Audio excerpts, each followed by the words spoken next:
Oh, welcome to this house, church unusual, where we say namaste. I see God in you, you see God in me, and we want you to come back to stay. Oh, welcome to my house. Hey, hey. Church unusual libations where we say namaste. I see God in you, you see God in me, and we want you to come back to stay. That's an original. Hallelujah. Good morning, Jah. How are you? Good morning. Good morning. How you doing? Good. Anisare me. I can't do it Hey, without you. How are you, my sister? I'm doing great. Hey, hey, hey. We want to say hi. How are you? The Lord is here, and it's Sunday. Church unusual, y'all. I just got back from New York. So, but before I do anything or say anything more, I got to go to God. Whatever you believe in, whether it's Buddha, Allah, Jesus, tarot cards, Miss Cleo, some pussy, whatever you believe in, whatever you worship, we want to go to this thing right now, this powerful thing, and say, what's up, God? We thank you for this podcast. We thank you for those who are going to be touched from hearing it. We thank you for everything that's happening. We thank you for divine favor, the homes that are represented here. We thank you for prayer. If you believe in prayer, we want to say, God, we bring you our request. We bring it to you right now in the name of love. And everybody say, Amen. everybody say, Amen. everybody say, Amen. Amen. Amen. hallelujah. We have our missionary here, evangelist Anissa Ray Me. What's up, everybody? You want to do a welcome address, sister? Yes. Welcome in, family. Welcome in. Welcome back. If this is your first time here, thank you for visiting, and we hope you'd like to stay. This is Church Unusual. We're here every Sunday on Singing Gina TV on YouTube. I'm so happy to be here today. It's morning time for me. It might be afternoon for you, or evening, or possibly the next day. I don't know, but this is Church Unusual. Let's have some fun. Let's learn a thing or two. Let's laugh. Hey, let's go. Well, I'm that really was trying to nice. push past some things, so let's go. Anissa, how are you feeling today? You feeling good? I feel good. You sound pumped. Yeah. Yeah. What's got you pumped? Oh, man. Life. I wrote a song about it. It's very brief. It goes like this. God.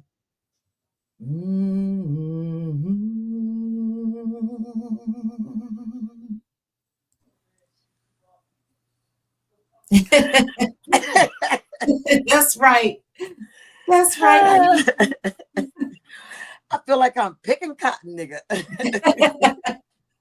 Speaking of cotton, I shaved my vagina yesterday.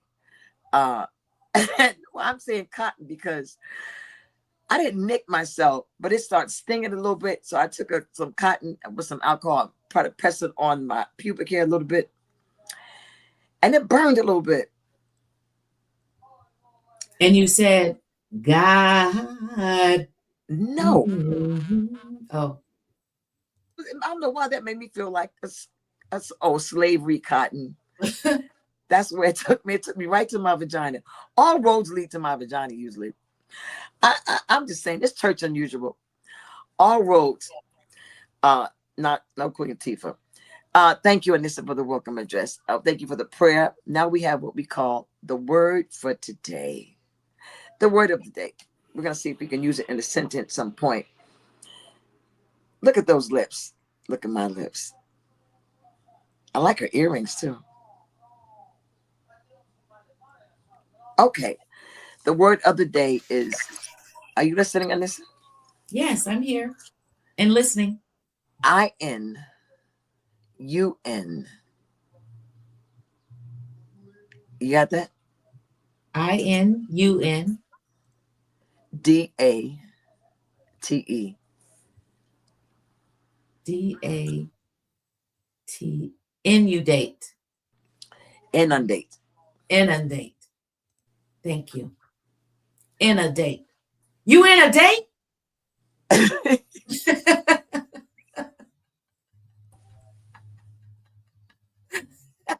Like that?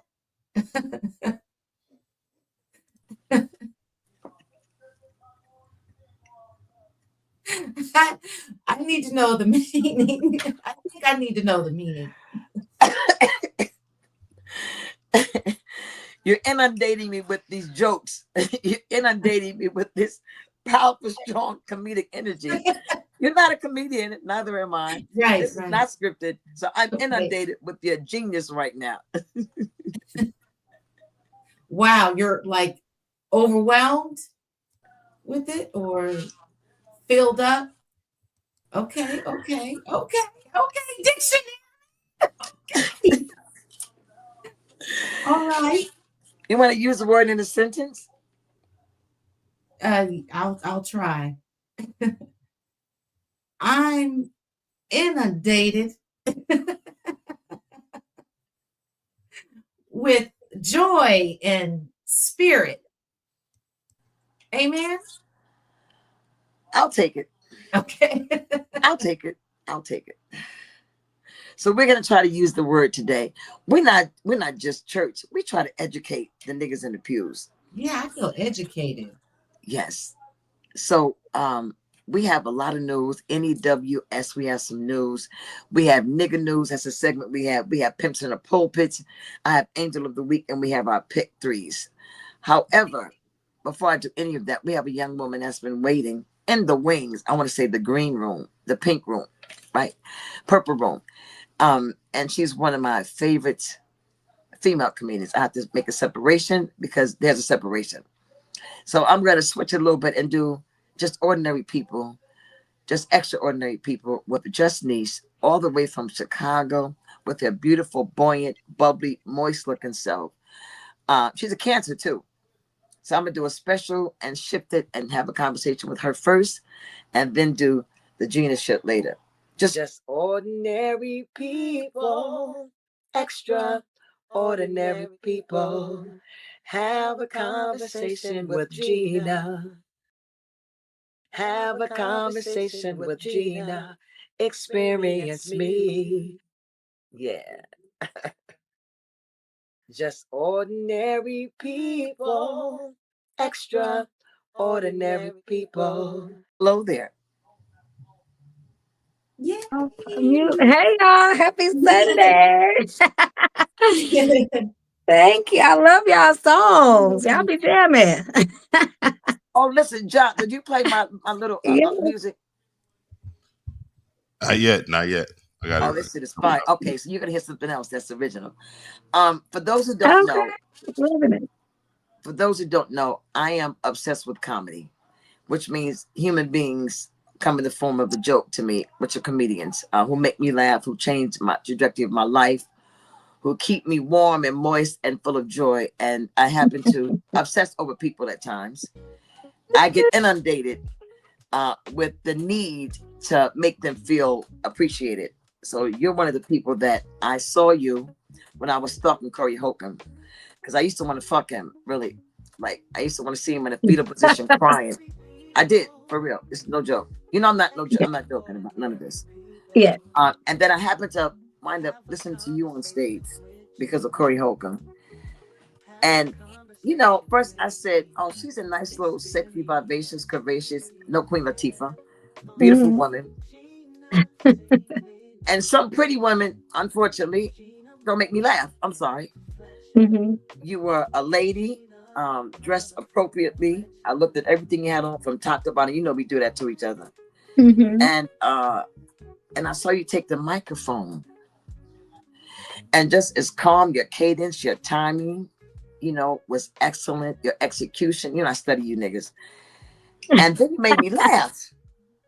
Oh, good. After the show, you smelled great. You smelled like a baby. You smelled wonderful. Your titties was popping. Everything was real. You hugged me. You were nice. I was a little obsessive, but she was like, oh, okay, okay, okay. I peeped it. And you let me take a picture. You were approachable. And from that, I've been chasing you for the past 3 years. Thank you, Just Niece. Oh, well, thank you. Thank you. Thank you for having me. Yes, I remember that weekend in San Francisco too when we met. So it was super dope. It was a dope show. And yes, you've been doing your thing ever since. You've been rocking with me ever since. So I appreciate that. Do you ever wonder why a fan can go so hard on you? Does that ever make you wonder? You know what? I don't too much wonder. I just I'm grateful for it. I treat people how I want to be treated, and that's just what comes back with it. People just fuck with me because I'm very personable, and I'm a people person. But yeah, I do get it. I get it a lot, but I don't wonder why. I kind of know why. I don't mind it though. I'd rather be that than a motherfucker people can't stand. Like, damn, pick 'em this bitch. So I'll Right. take that end of it. But yeah, I'm a pretty chill person, so people rock with me, and they feel like they can. And I think that's the thing. Like, people feel like, oh, I can go and talk to her. She go, and you can to a certain degree till you start getting on my fucking nerve. But I'm very, like you say, approachable. I'm not too standoffish, so people take that and be like, "Oh, this my bitch," and it's like, "Girlfriend, get the fuck on." But I get it. Is what I'm saying. I do get it. Yeah, you see how she sneaks that shit in there? That's how she is on stage. It's never expected, which is what I like. That's why I like Dick so much. It's never expected. So let me go back, because usually in conversations, I try to get to know you as opposed to who you know and who you Oh, work with. I want to know who Just Niece is, yeah. because you're interesting, and I like to know the power behind it. So at 10, 11, 12, where were you living? Who were you living with? What were you doing at 10, 11, 12, junior high Okay. school? What was up with Just Niece? Oh, damn. 10, 11, 12. I was on the south side of Chicago with my mom and dad, two-parent household, crazy as hell. Mom, dad, brother, just a little city girl in the hood, growing up in Chicago. I had a lot of family, so it's always with cousins, always like around my house. So, typical 80s baby shit. Before these 90s kids start popping out and doing what the hell they want to do. So yeah, just a real, just basic city girl. We didn't have a lot of money, but we had everything we needed. Kojic. So grandfather was a pastor. Went to church all my life until about college. I think that's when I started drifting off. So yeah, but very much Chicago, very much city. So when I travel, I don't, people be like, oh, you can't go here, you can't go there. And it's like, why? It's like, is it black people there? Then I can go. So I think people get so caught up in, oh, neighborhood. It's like, nah, baby, we good. It's okay. If these my people, we're gonna be all right. So yeah.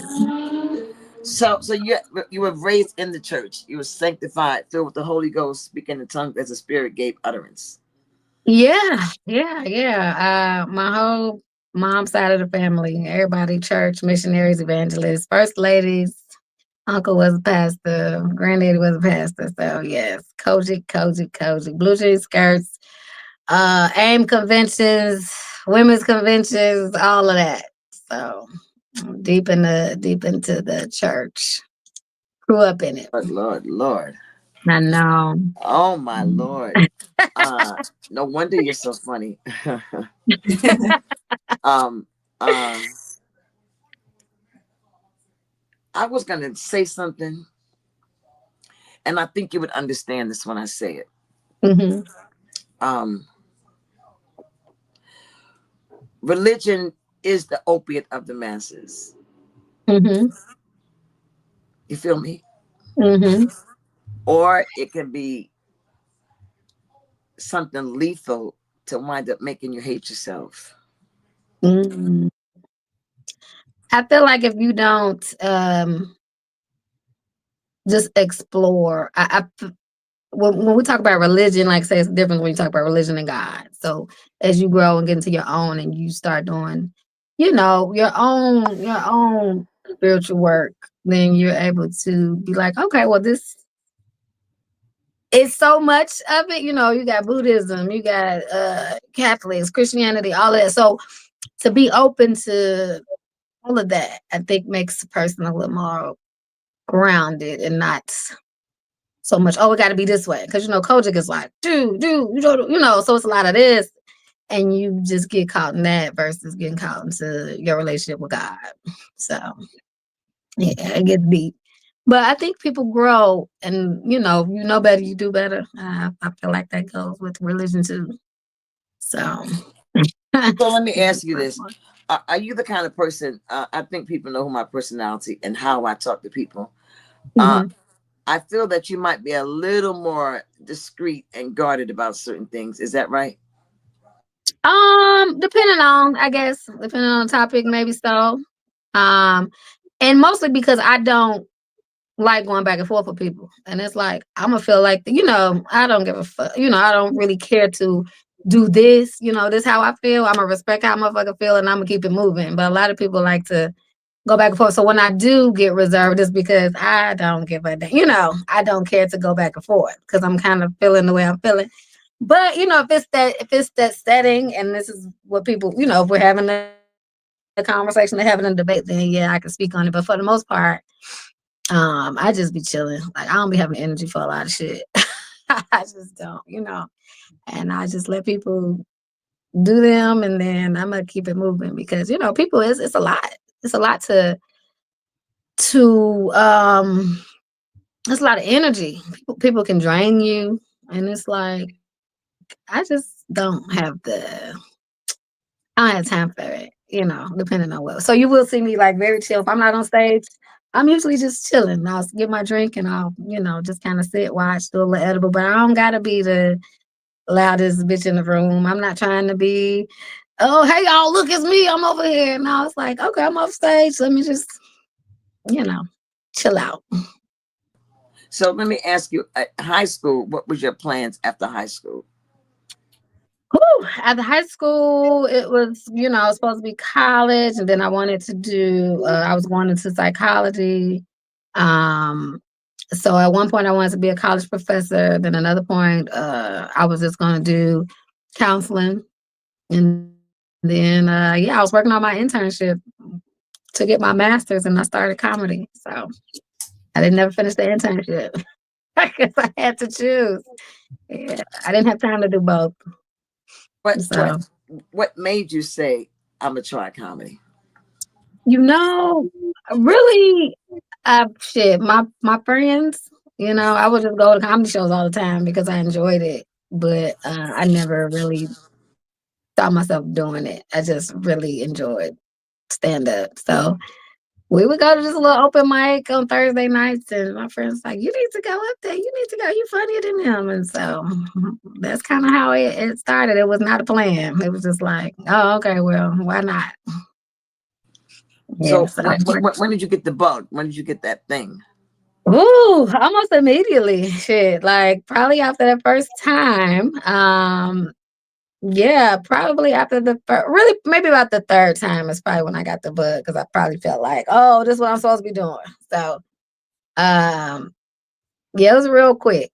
I got it like almost immediately. So I enjoyed it. I enjoyed, and it was kind of natural, so it wasn't too, it wasn't hard. Like I would go up there and I was able to like make people laugh, and I really wasn't even talking about shit. So I was like, okay, this might work, So we Yeah, just kept at it. Yeah. I Thank you. Somebody commented the special was good. Thank you for whoever made that comment. Thank you. V Smiles TV. She was talking about the special. Yeah. yes, we're gonna get to your special. I do something called trivia, Okay. like it'll be just niche trivia, and your given name is beautiful. I love your given name. Oh, thank you, Tanisha. I I think it's so cute. I think it's so cute, Tanisha. Hey, Tanisha. Tanisha. Hey, girl, Tanisha. I know it's so eight. All the Ishas, Tanisha. It was so funny because in grammar school, my brother was talking to this girl named Tanisha. It was a lot of Tanishas. When I went to school, I guess that was just the name of the year. And my brother was talking to this girl. Her name was Tanisha Monique West, and my name was Tanisha Monique Rice. And I would always say, "Oh, if you niggas get married, we're gonna have the same name," and that's crazy. But she spelled hers different though, thank God. And they didn't work out, so good thing for that. A lot of Ishas in the hood. A lot of them. A lot of A lot of them. Asians. Yes. Yeah, there's Because only one people thing. were trying to sound, a little African, Mm-hmm. and American together. A Tan and an Oh yeah. Isha put it together. So it's Mm-hmm. like the trivia about Tanisha. And they're Okay. closed-ended questions, just those little things that a fan might want to know. Stupid Okay. stuff like, what's your favorite color? Yeah, yellow. Wow. Yeah. Favorite beverage in the morning? Ooh, in the morning, a coffee, probably from Dunkin' Donuts too, if I had to pick. Okay.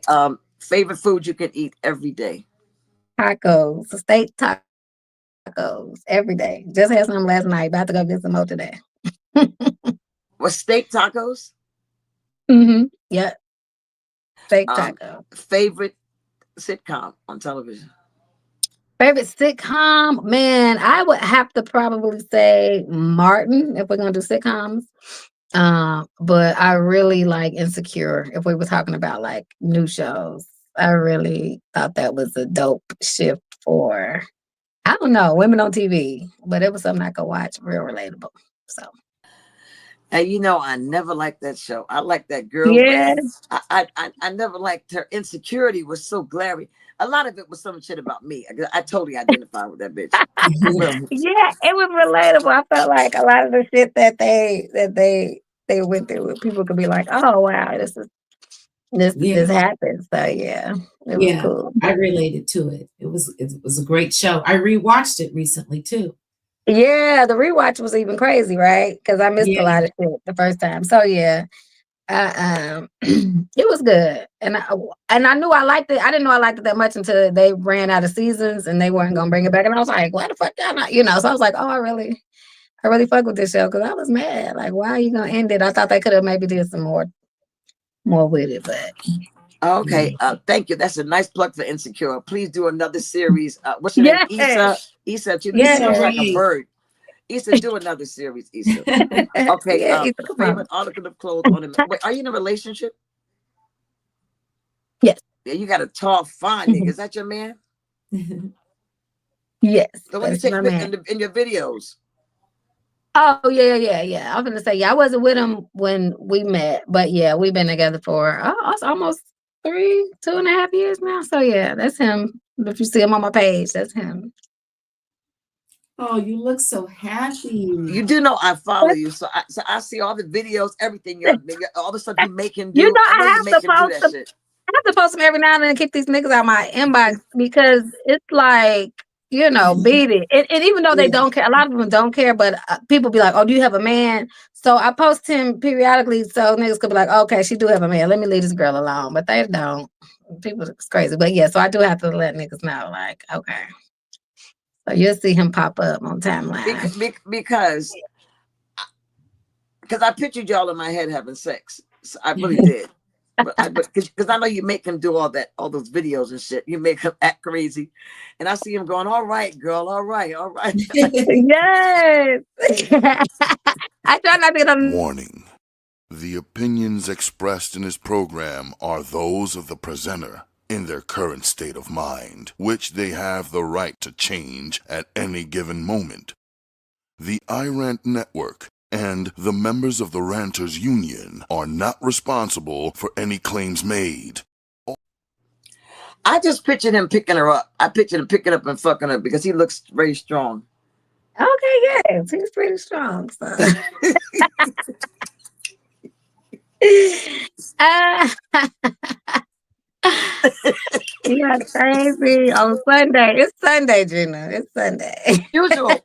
The Holy Ghost is here. He come out of the most shut up. Rum, pum, pum, pum, pum.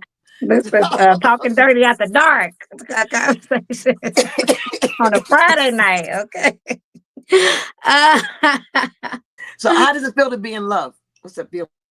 it feels really good. I've always been I've been I love love. So the thing about it is I haven't had many relationships, but the ones that I really had that were real, it felt good. It felt good. So I like it. It's a good place to be, until it ain't. But I think this one gonna be around for a while. I feel like that. So because it gets comedies, because my other relationships I wasn't a comedian. So it's been hard to even have a real relationship doing comedy. Niggas be like, girl, I can't do this shit with you. This is too much. So the fact that he is like able to like rock with me and let me be me and do my thing, that is a big deal for Yeah. me. Because I'm like, oh, then you gonna make it. If this is okay and you can deal with this, because this is pretty much how it's gonna be, then we're gonna be all right. Because niggas will tell you right away, like, nah, this ain't it. We going somewhere else after the show. You gotta, I gotta do all of that. And so they don't like that shit, but he can get with it. So I'm like, long as you can get with that, we're gonna be all right, So. Yeah, when a man can support your dream, because I believe women should be submissive to the man. That's what I believe. And submissive does not mean passive. Right. It means the mission underneath the mission. You don't have to be seen, but you be felt. But some sisters don't know that, and it's okay. Yeah. But when I know that the man that you fuck with really fucks with your dream, because hanging out after the club, whatever, a lot of that has to do with the dream. Ain't got nothing to do with want to fuck nobody. It has to do with what you're doing. It's work. It's really work. And then when a big nigga like that does videos, because a lot of real niggas don't fuck with that video shit, but they'll do it every once in a while. Because my girl is doing something. That's love, nigga. It is. That's almost better than dick. Almost. Well, nothing's better. It's really good. It's really good because it's like, thank you. I know you probably want to do this shit, but thank you. So I definitely appreciate it. So I always have to let him know that I'm grateful for it. But yeah, I try not to, like you say, work his nerve too much on that. But he don't mind. Like I say, he got a podcast studio. He do his own videos too. Shit. So it kind of worked out perfect. He had a studio. We can go ahead and knock this shit out. Ain't got to be too crazy. So. It's working. Oh, that's like, I'm so happy. You deserve that. You deserve Yes. that. Okay, back to your Just Needs trivia. Real quick. Favorite place you've been to? Favorite what? What place you visited? Favorite place I visited? Oh, Lord. Oh, that's be kind of hard. But just off the top of my head, I really had a good time in the Dominican Republic, and I feel like I want to go back. I feel like I didn't get to enjoy everything that we should have enjoyed because I was working. We had to go film some shit, but it was just so nice, and pleasant, and the people were good, and I do want to go back. So I'm gonna say the DR because I've been thinking about it ever since I left. Like, damn, I didn't really get to have all the fun I wanted, but it was just a good feeling. It was a good vibe. And that was Punta Cana, I believe. So yeah. I believe Vanessa was trying to say something. Oh, I just wanted to add, it's wonderful how God ordains, things, choreographs people and have you and your man come together. Like, you just look so bright and happy when you're speaking about him, and the fact that he has his own thing going on and the studio, and you guys can help each other. I just love it. So congratulations. Thank you so much. And like I say, it was all in God's timing too, because had I met him any time before the time I did, it wouldn't have worked, because I just was not in the space like tunnel vision. Like, this comedy stuff was real, so it was like, I ain't got time to be over here with you. But he came right at a time where I was able to kind of just let the seeds that have been sown kind of do their thing. And now I didn't have to do so much ripping and running and it was almost like I can choose to be still and enjoy a relationship. So yeah. Yeah. Because you know when the vagina is ready, the thing will appear. You would probably voice just ready, just ready, just ready. Favorite car. Favorite car. Now this is a good question because I don't have a favorite car. I'm not a car person, but and the cars that I like are so damn stupid. I rented I was in Atlanta and I rented it was so weak too. I don't even know what the fuck it was, but it wasn't even that raw. It was like a Ford or something, but it was new. It was like a little truck. So don't give me the line, girl. I'm not a car person. So anything that fucking roll and start up is good for me. Shit. So one day I'll have a car, a dream car. You like roller skates? You know, I do. I do. And I went skating, girl. How about I went skating and baby, look, had to take the motherfuckers right off. So I lost my real roller skates. I went skating in Atlanta on the rentals. And baby, my feet was going both.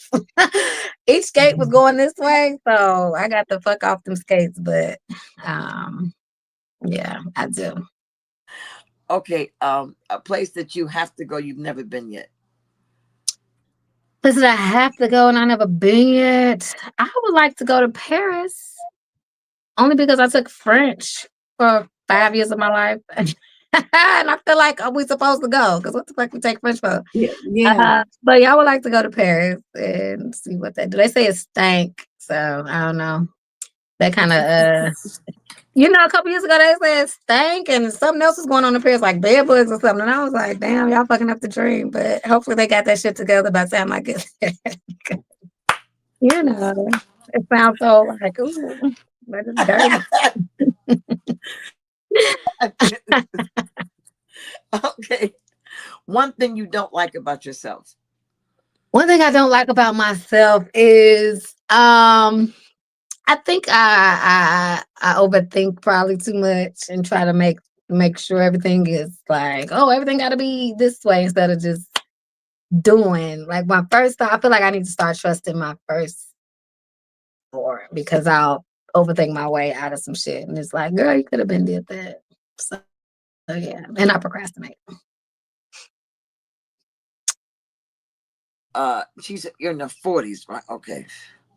I was gonna say, she said procrastination. And then she said she overthinks.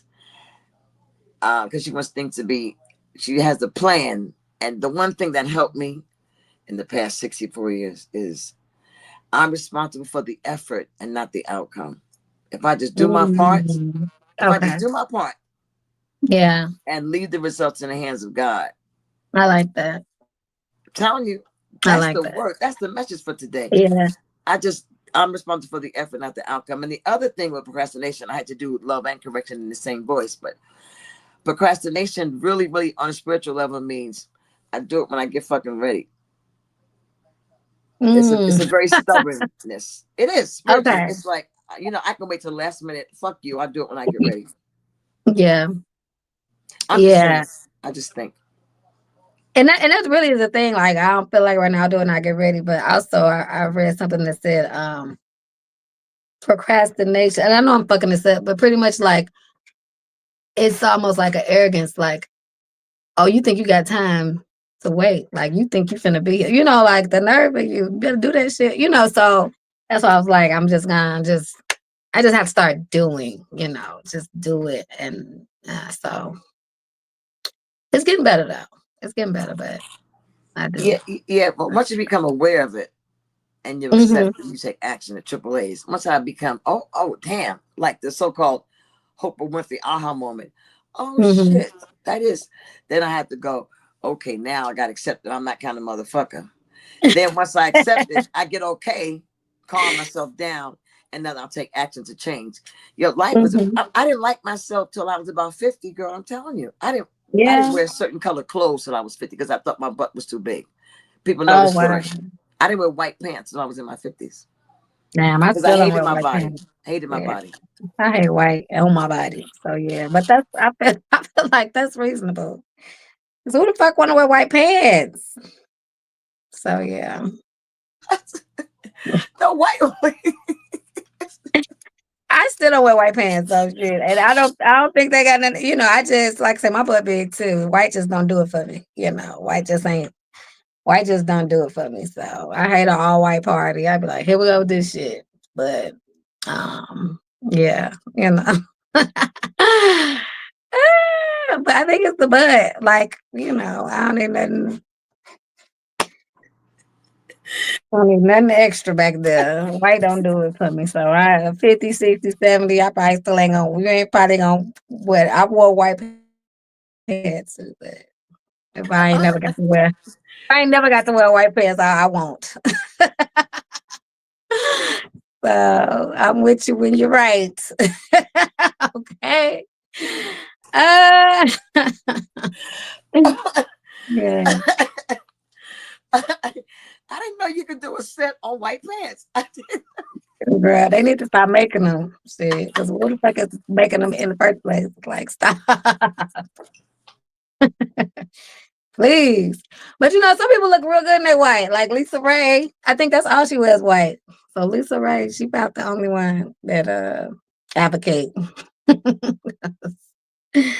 No, baby, no. No, she wears white to cleanse her dirty pussy. I'm sorry. I didn't mean to say that. I didn't mean to say. Warning. The opinions expressed in this program are those of the presenter in their current state of mind, which they have the right to change at any given moment. First of all, just Nesh did that. She said the girl's name.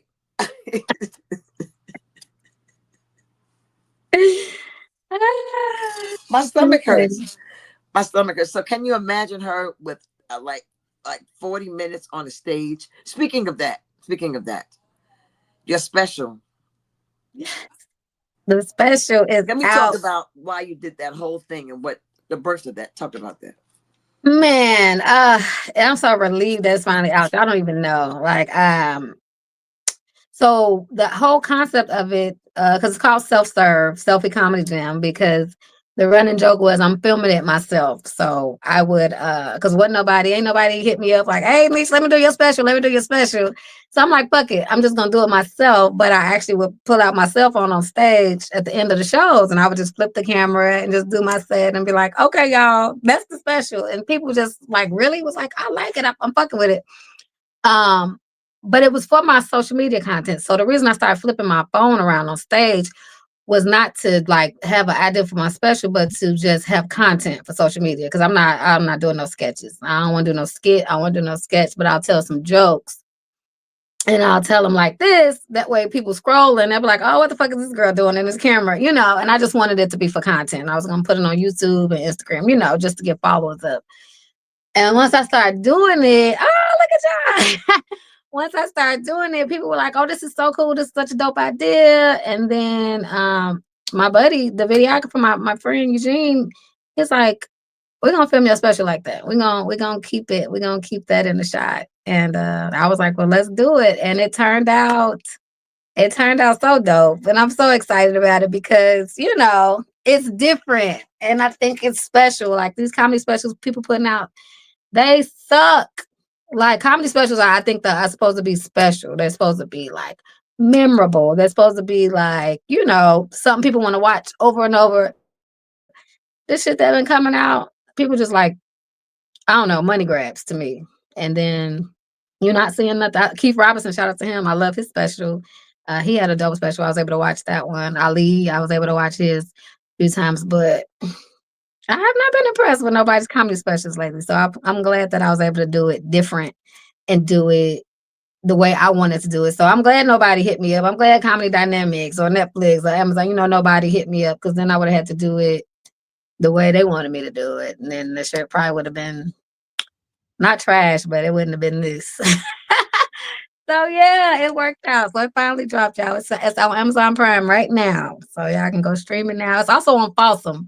Fawsome is like a Tubi. So if you want to watch it with commercials and you want to watch it for free, you can go watch it on Fawsome. We still get, shit over there. But Amazon Prime, you can watch it, straight through, download it, rent it, all that good stuff, buy it. So yeah, it Yes, turned out. I'm so impressed. I'm grateful. I'm grateful you took the time to talk to me. I really believe Thank that you. when I would start watching you, flip the camera at the end of your show, because I watched you a lot. You know, you have videos, and the people would be so willing to cooperate. Yes, they were. And it was such a I guess everybody, for me and the crowd, it was like, what the fuck is this? What are we doing? But they were patient with me. They let me rock. Cause Eugene, my videographer, he was like, Tanisha, start doing it at all your shows, but start recording, on the flip. So record yourself setting the camera up, record all of that, because that's gonna be part of the joke.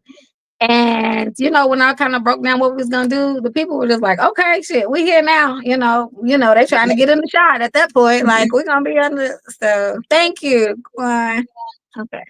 So yeah, it was just different, and I'm glad people were patient with me, because that shit was weird at first. Because you got your back turned to the audience, you're talking to your damn cell phone, trying to tell jokes, but trying to feed off the energy from these motherfuckers. But it's like, this is this is what's important right now, because this is my social media. This is what I'm trying to tell these jokes to. So they just got to kind of rock with you, and they did. So it turned out good. I'm very excited about it. Yeah, I am. I'm a fan of comedy. And so there are some people. Well, it's something you said. Something you said. I wanted to respond to. You said that other people's specials are trash, and that what's out now is trash. And I guess from a comedian who's in the craft, there are some comedians I wouldn't go see them if it was a free ticket. There are some comedians. Uh-huh. No, seriously. There's some, and I can get free tickets to almost a lot of stuff. I Mhm. wouldn't go even sit and watch them. I can't watch their specials, but somebody likes them. Somebody. Mhm. Yeah. I don't believe the industry is a bunch of people who aren't in control of your career. I think God's in control of people's career. Right. And I Right. think if a person gets a special, I mean, I've seen some specials on Netflix or whatever, on Tubi, Hulu, whatever, and I watched the first 5 minutes and I'm turning it off. But I just want to bless them.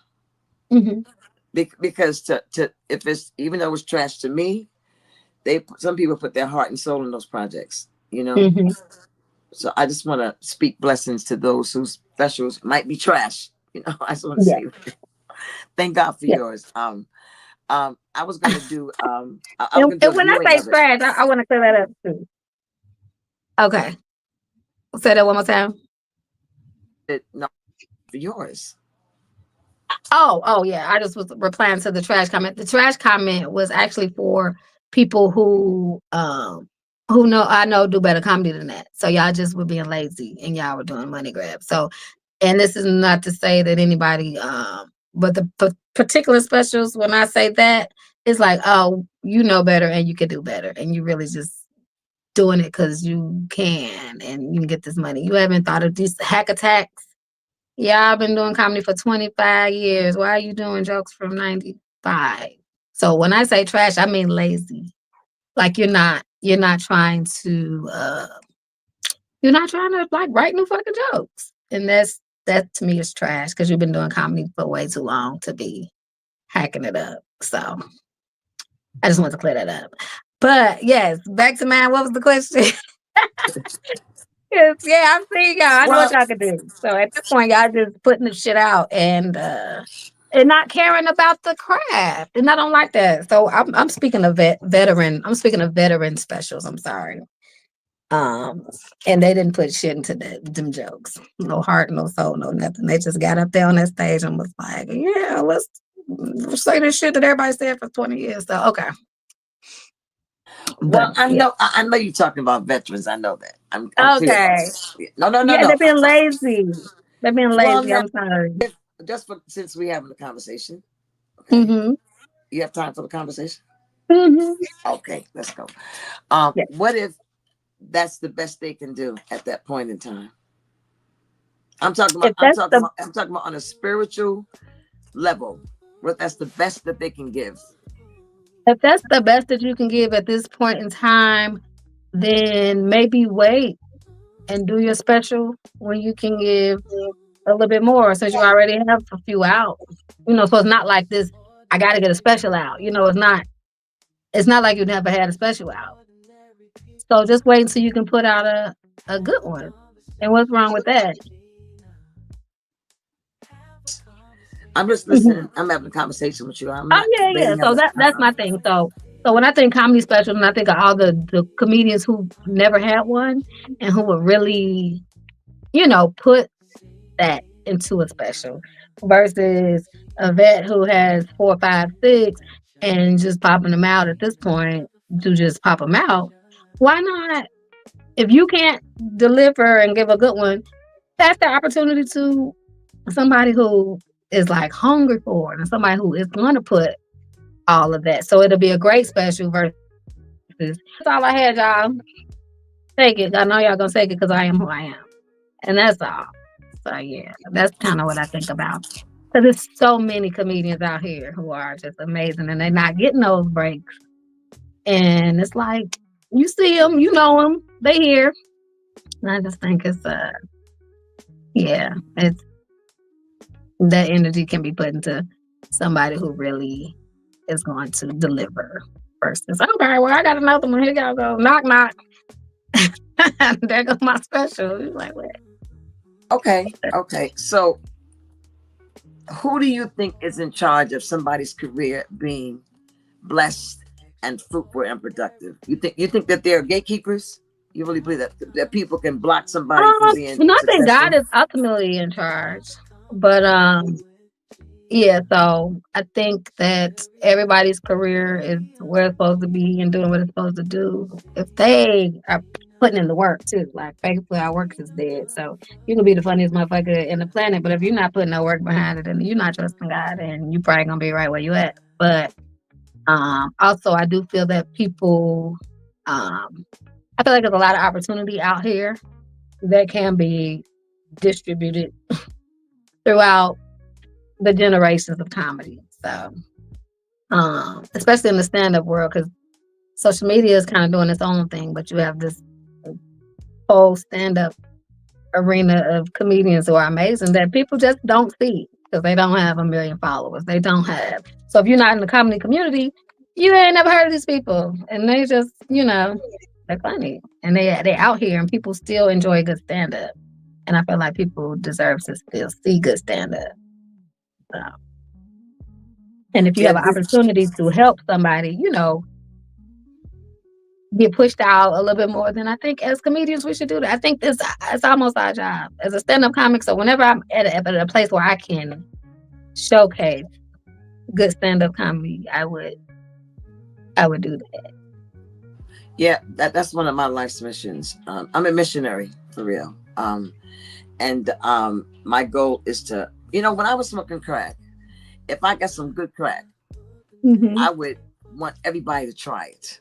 Yeah, I wanted people to feel what I felt. exactly. Yeah, I'm a comedy promoter, Hmm. not financially yet, but my currency is not money right now. My currency is a connection, the relationship, exposure, whatever way. But also, um, when people have a talent or a gift or a craft, the reason why I'm so passionate with pushing the motherfuckers now is because I don't have a regret, but I take a look at what I should have done when I was 18, when I was in the church, when I was singing. God told me then to sing, but I Yeah. was told I was going to hell.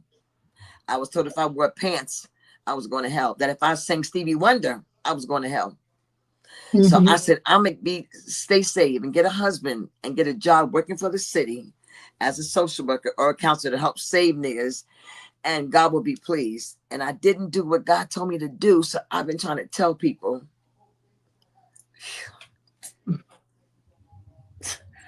that life is short. Life is short. Hmm. Life is short. You got to do your shit. You Yeah. got to do what God told you to do. Because if you don't do it, you'll be 65 with false teeth, with loose poly grip, trying to tell motherfuckers to do their dream.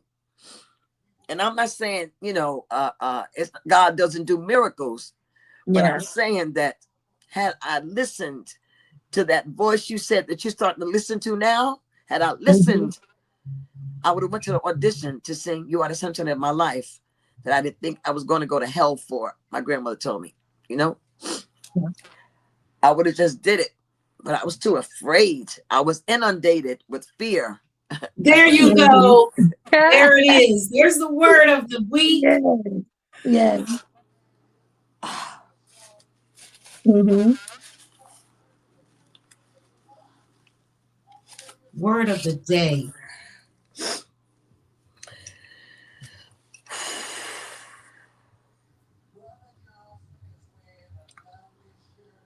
Do you sing?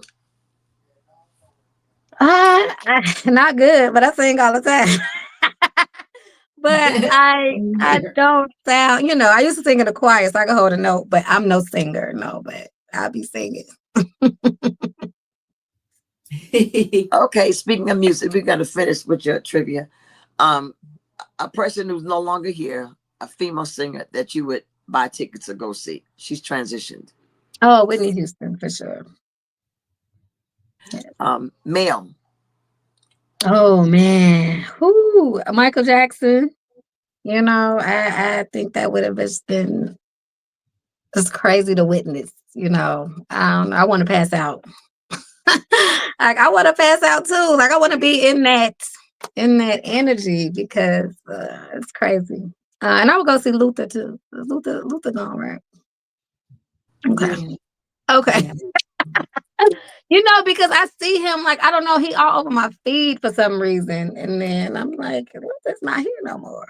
But he in my algorithm like a motherfucker. So I don't know what song I done played. They got this man all on my timeline. But yeah, I would go see him too.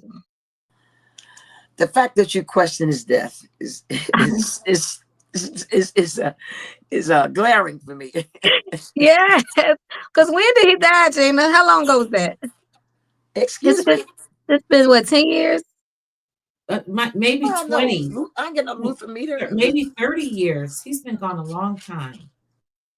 He was 30 my years? first grown-up concert. I saw him and Anita Baker. Oh, wow. Damn. It don't feel As like no 30 years. It don't feel, it just did go by so fast. as So, a yeah. matter of fact, I was singing. I was on tour with this girl named JC Lodge. She sang "Telephone Love," a Jamaican artist. Mhm. Phyllis Hyman was on the same show, but rehearsal with Anita and Luther was in another arena. So we was able to go as back bouncing, be able to go just to go to the rehearsal. Nice. And they were having an argument, girl. This is years. I don't know what it was about, but I can tell the stage thing. And then I got a chance to be in a Michael Jackson concert, but way, way, way, way far away outside. Yeah. Wow. But Nice. it was like in a park or something. This was long time ago. And I was way out like an outside concert, Yeah. I forgot where it was, but it was Michael Jackson. Yay. No, wait. Jackson 5. No, it was all of them together. It wasn't just him by himself. No. Okay. The whole 5. Oh, they This was say a he passed long in time. 2005. Okay. 20 years. Okay. The comments. July 2005. That's when Luther passed. Damn. You questioned his death again? No, they gave us the date. When I Yeah. asked when did he die, yeah. So they just gave us the actual year. So Yeah.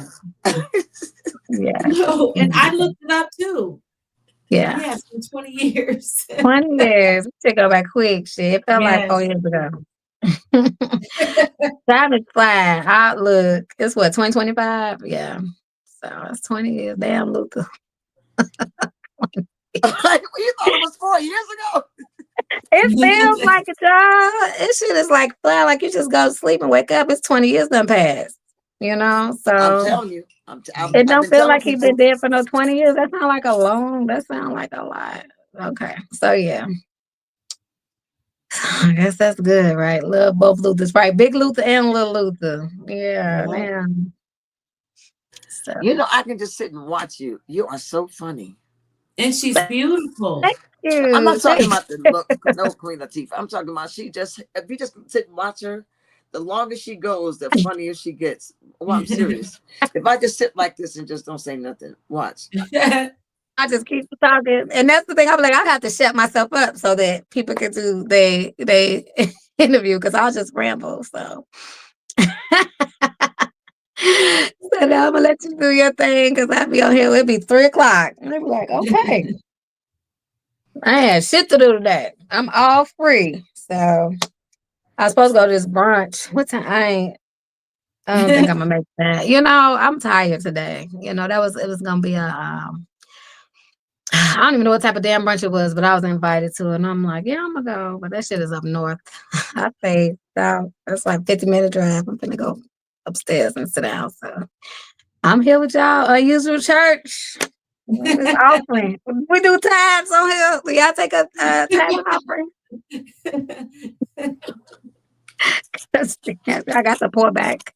What's on my shirt? Tupac.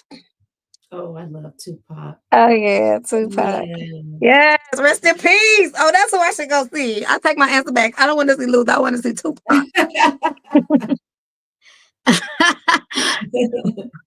Tupac then Luther. Michael Jackson still first. Yes.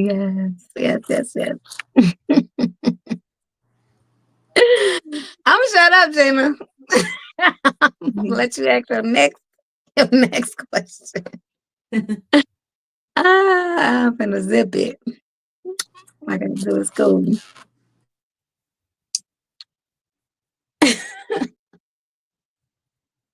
Do you remember time on stage? Do I remember my first time on stage? Yeah. Yeah, I remember that like it was yesterday. I can't remember shit else though. My first time on stage was at a little lounge in Dalton, Illinois. That's a suburb out here in Chicago. And yeah, I wrote my little 5 jokes on my hand. I had like 5 jokes. I wrote them on my hand. Shit sweated off because I was drinking all night. And I got up there and I remember the first one. And then after that, it was all downhill. I was just up there drunk talking. And I ran the light. I didn't know that I only had like 5 minutes or some shit because it was my first time. He didn't tell me. He just was like, go. I had all these people out. I had so many friends come out. I had like 20 people there. So I was just up there talking to my friends. And then people was trying to get me off that stage. I was like, everybody in this club here for me. I ain't leaving. I know they was like, girlfriend, get the fuck off the stage. So yeah, I remember that like it was yesterday. I wish I had the footage. My friend did have it on her phone, but that was so long ago she lost the shit. So yeah, but it was good. It was fun. I think they were laughing at me, not really with me. They were just kind of laughing because I was drunk. But a laugh was a laugh. So shit. At that point, I didn't care as long as I didn't bomb. And I went back. He was like, come back next week. He told me don't drink. The host was like, come back next week, but don't drink nothing because you're funny, but you was just drunk. So I went back the next week, got drunk again.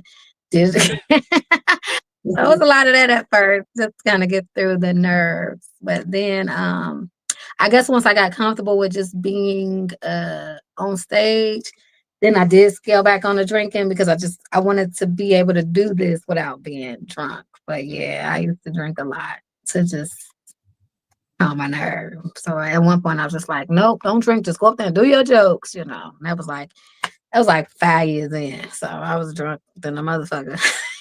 The first 4 Okay. So, yeah. Do you have children? Yes, I have a 17-year-old son. Yes. How was that raising a boy? How was that? Oh my God. I guess in the grand scheme of things, a lot easier because I was gone all the time. I think a girl would have been. I think a girl would have been. I think a girl would have been too. Like, oh, this is my baby girl. But by being a boy, he's able to be with his dad, and my mom had him a lot. So, but yeah, boys are easy. I ain't have to do no hair.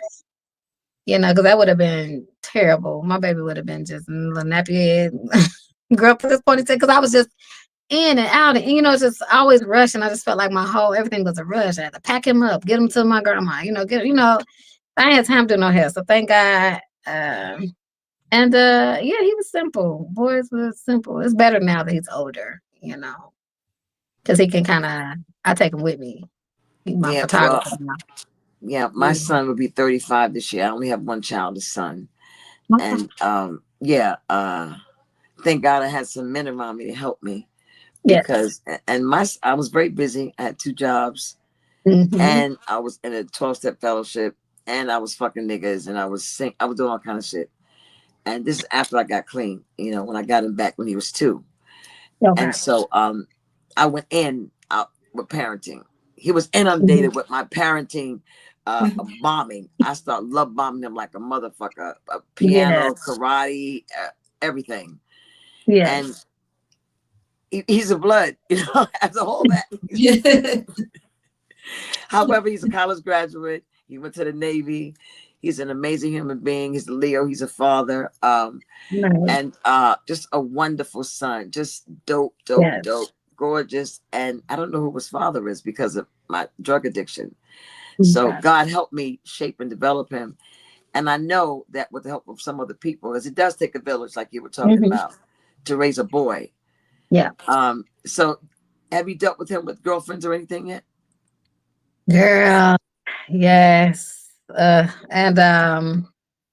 it's just these kids crazy. They just this little generation. I know it's our fault. Just wanted them to have, and we just wanted them to have shit that we ain't have, and we don't fuck these kids up.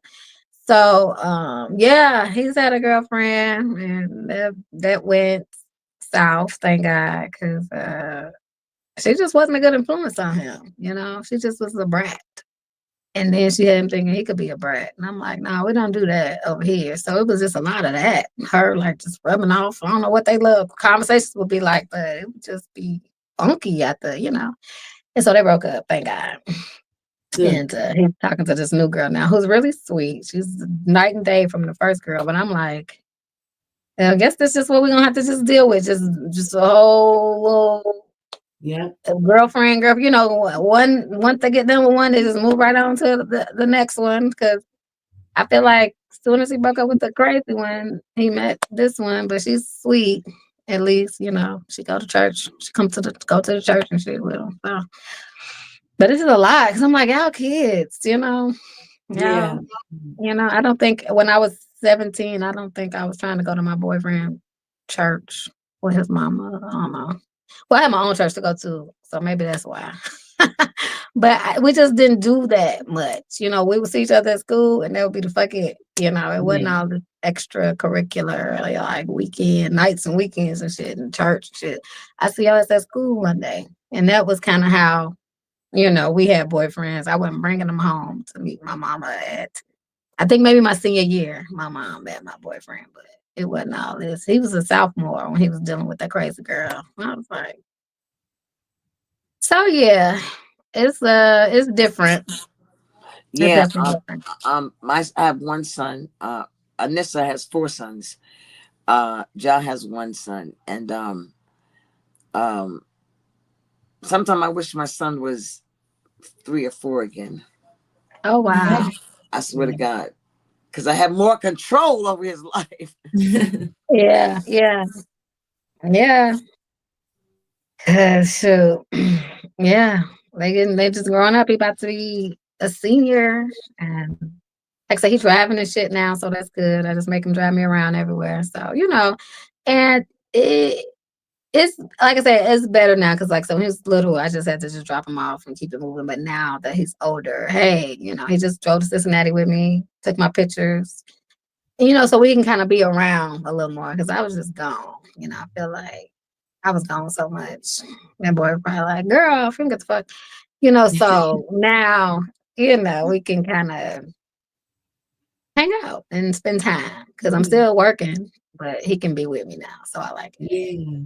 That's Yeah. beautiful. So you understand the concept of your child being your friend? What does that mean to you? I don't like that concept because when they think you're their friend, they think that they got some say so. And it's like, you know, you can't. And then they get funky with you. So it's like, well, I don't really care if you don't like me. I'm not here to be your friend, but I need you to do what you need to do. And I feel like that's the problem with them now. They think that they have a choice in the matter. And I feel like, no, nigga, you don't. You don't. I'm sorry. When you get grown and start making your own money and, doing your own things, but you can't just do what the fuck you want to do. and they feel like that. And I think it's because we was just like, oh, let's just get them everything. And now they fucked up. So I really, if I could go back to when he was 3 or 4, I would probably just starve him out. Like we did. Like, no, you can't have none of this shit. You just gotta just be grateful for this one little thing you got so they could be appreciative. And I feel like I just feel like the social media. But yeah, I don't think the friendship is not cool, and you just gonna have to be mad at me. And for a long time, I didn't like that because we didn't spend a lot of time together. So I didn't. I wanted him to be like, "Oh, okay, my mama."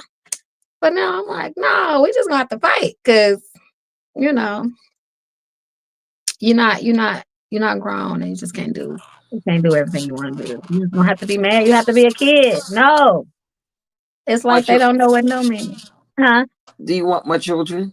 Hell no, girl, no, ever. 40, first of all, this motherfucker barely was here for him. I wish I would have another baby.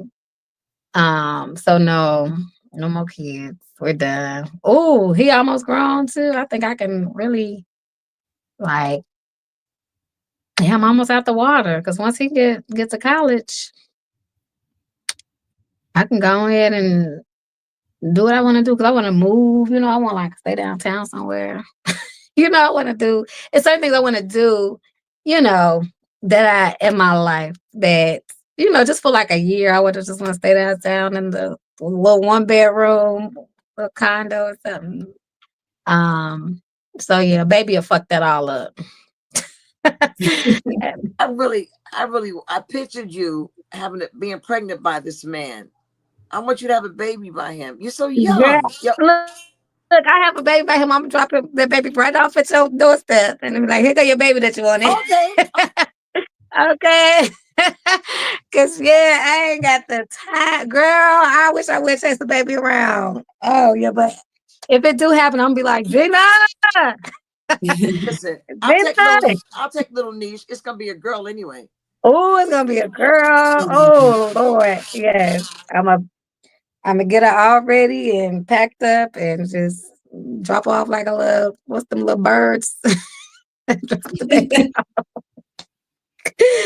Yep, and now we could zoom. You could zoom her. You could do a little stream yard. We can go live. And let me see the baby, see how she's doing. But girl, no. I just yeah. If I was to have 2 kids, I did want to, but I would have had to have them back to back. I would have wanted a thank you to Stork. Yes, I would have wanted them to be like boom boom and get them right out the way because I did want him to have a sibling because I didn't want an only child, but after me and his dad split up. I just, yeah, I wasn't trying to have no random ass baby. Okay, but I know the man you have, but based on what he looks like, is virile, and he'll probably have a. Doesn't he want to put a baby in you? Don't he want to? I better not want to. No, I don't think so. Because you know what? His kids are grown too. So we're like out of baby land. We ain't got no baby fever. Yeah, it's just not nothing we got on the books. Like his kids 21 and 23. So Cameron 17. We're done. Yeah. It's just not nothing we want to do. Maybe if we met 20 years ago, maybe. Yeah, we ready to like get it cracking without having to worry about no, You're only 40. Okay, have you asked him if he wants a baby? Have you had the conversation with him yet? Oh yeah, we had that conversation. We both was like, no, yeah. So we're on the same page with that. Yeah, yeah, yeah. Yeah, we're done. Thank God. He got his 2 out the way. I'm done with mine. So yeah, we can really like once Cam gets to college, we can like travel. We finna be hitting it. Yeah, we ain't got time for no little rug rat. Like, oh, that baby will make me mad. I'll punch that baby. I would just be so mad if I had a Warning. The opinions expressed in this program are those of the presenter in their current state of mind, which they have the right to change at any given moment. Oh, I got the warning. That is so funny to me. But You talk about resentment. That baby wouldn't stand a chance. Uh,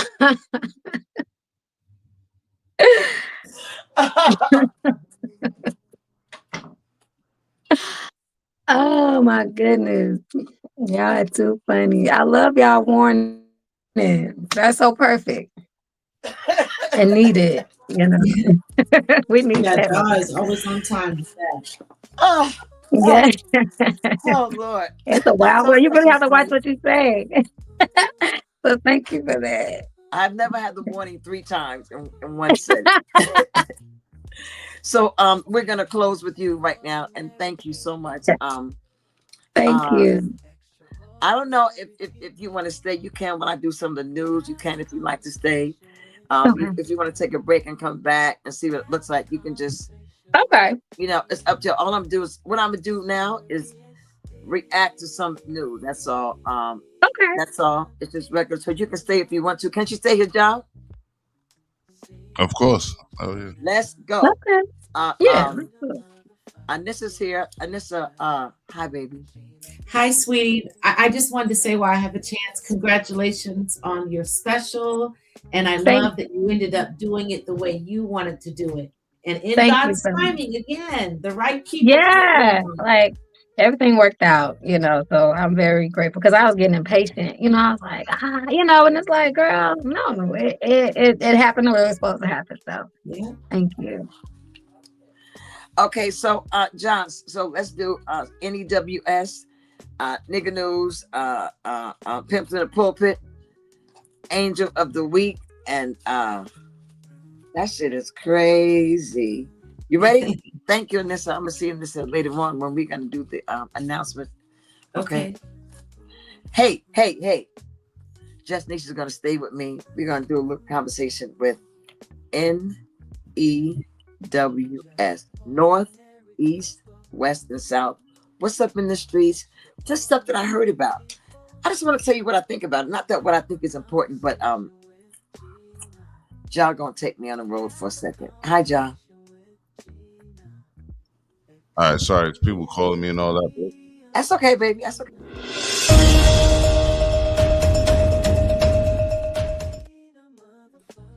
Well, well, well. So much has happened since the last time we were here. I was doing 2 interviews a day, just inundated with comedians, just jokes falling all over my head and neck. So I had to like expose them to y'all. But we're gonna be back to some regular program and stuff. Just what I heard and saw in the streets. Ja, you got anything for me that I can talk about? Joyce? I mean, yeah, we got a list of topics, but I was so like wrapped in an interview, I didn't pull up Okay. the clips. But yeah, you can start wherever you want to start. Whatever you got for me, I'm willing to eat. I bet. You know, no Debrat, not that. I don't mean that. People get stuff confused when I say everything is no Diddy now. Everything is no Diddy or no Queen Latifah. All right, so everybody talking about the Shannon Sharp bullshit. So that's the nigga news. Oh, That's speaking the of, that's the nigga news. Is it? The nigga news. that's nigga news.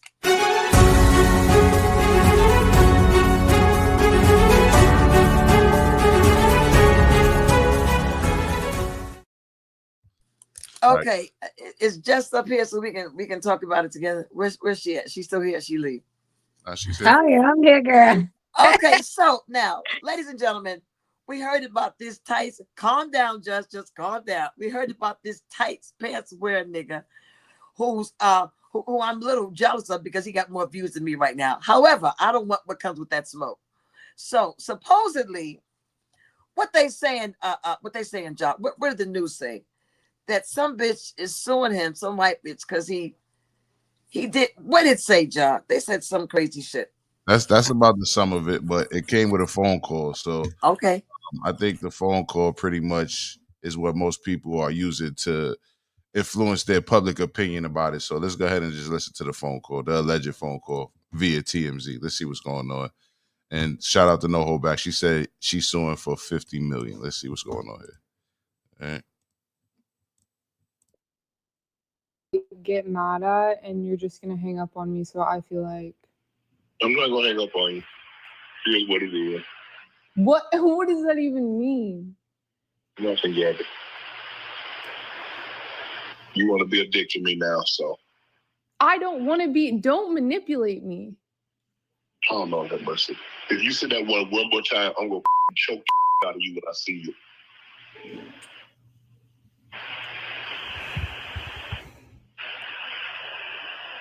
Thank you. Well, I don't want to be choked. Yes, you do. I don't think you have a choice in the matter. Anything I say, you're just gonna like get mad at, and you're just gonna hang up on me. So I feel like If that's on a Becky or Karen, okay, Evangelist Nesh, our visiting missionary this week. What do you have to say about this, people?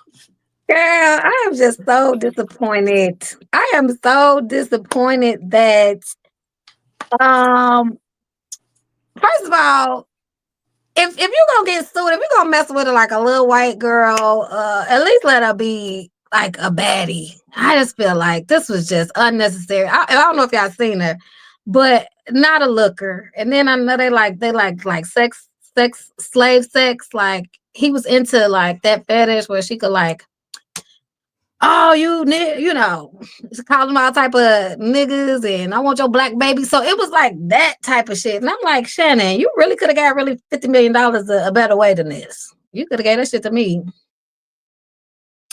So yeah, she's saying that they were, while they were in a relationship, somebody asked why she was suing, said that he abused her verbally and sexually. So she said one of the times she told him no and he didn't stop. So that's what he getting sued for.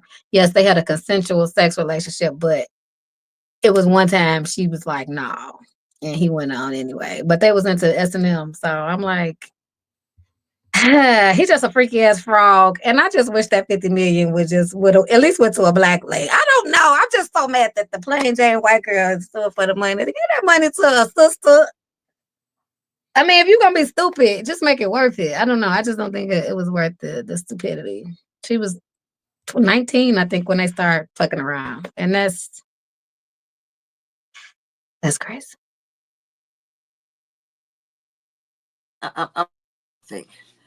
I believe this is a smoke screen. I personally think that Shannon likes dick. That's just my personal opinion. Mm-hmm. I believe that the media, I think he put it out there himself to make it look like he likes pussy. And nothing wrong with liking dick because I loved it. I understand it, Shannon. I just believe that this is just utilized to make it look like he likes young pussy, to thwart us from looking at the dick flexion of those tight ass tights he wears all the time to show Mm-hmm. his print. And you know, a lot of niggas that play football like dick. I'm just saying that. So I just think this is a smoke screen, and he But got then that he kind of put the money. smoke screen. He did that already with the Instagram live. That was the smoke screen. That he liked women when that Instagram live got leaked to him having sex with that lady Michelle, and everybody was like, "Oh, he just want us to think he ain't gay." So that was that, and that was about what 6 months ago. So I feel like this is overkill at this point. You know, that didn't work. So now you got to get a you faking a sex allegation. I just really feel like he fumbled.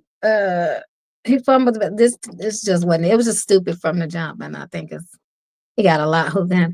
Yeah, I don't think this is the smoke screen for this one. I thought that was the live. I think this little chick just really trying to get him out of that new deal he trying to get. Yeah, we're gonna see though. It's all about to come out because a couple more girls has came out since then. So he's at like three accusers right now.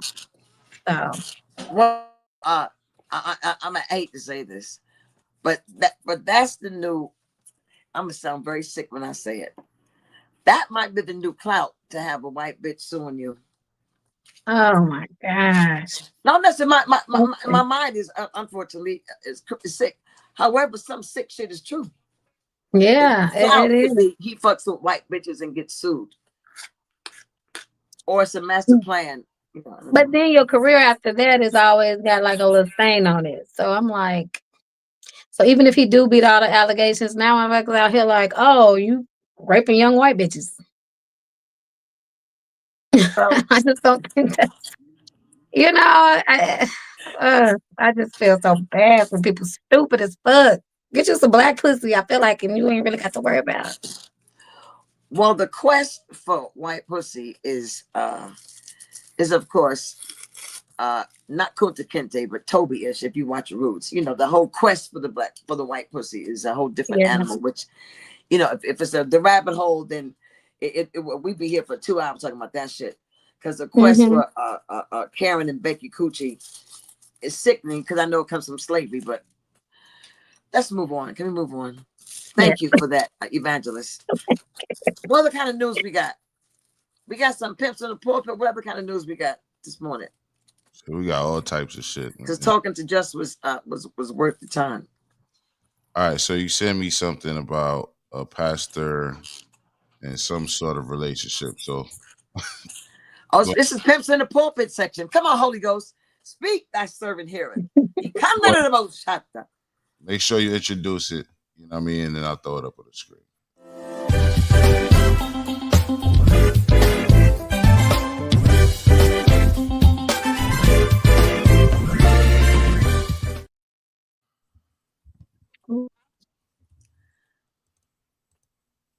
Who's that? Let's see, because you sent it. Oh God, what did I send? Let's see. By the loss of his father.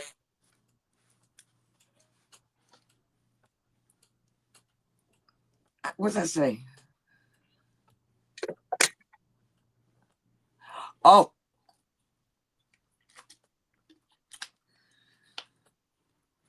Marvin, give me some dat.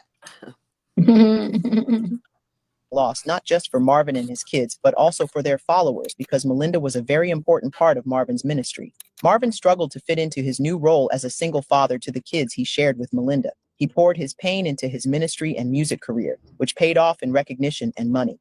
However, it didn't take long before questions started surfacing about how he handled the tragedy of losing his wife. There were rumors that he solicited funds from his congregation when his wife was ill under the guise of medical expenses and church growth. It's not like it's unusual for pastors to receive financial or other support from their congregation, but with Marvin, rumors started surfacing that he was exploiting his followers' sympathy and using that as an excuse to milk them dry, a recurring theme in Marvin Sapp's story. Things got even more suspicious after church officials started selling the program from Melinda's funeral for $10 each. It seemed like an obvious money grab, and people weren't here for it, especially because people noticed how quick Marvin returned to the studio and the pulpit, as if his mourning had taken a backseat. Fast forward to 2013, and Marvin found himself in the middle of another scandal involving a woman named Dr. Telika Patrick, a 30-year-old medical resident who mysteriously vanished. Telika Patrick disappeared on the night of December 5th, 2013. According to a private investigator hired by her family, she had reported feeling unsafe just before she disappeared. You're looking at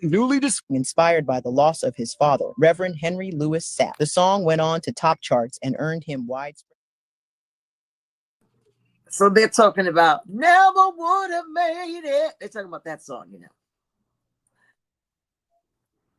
So what I did want to talk about with Mr. Sapp was the close the doors session.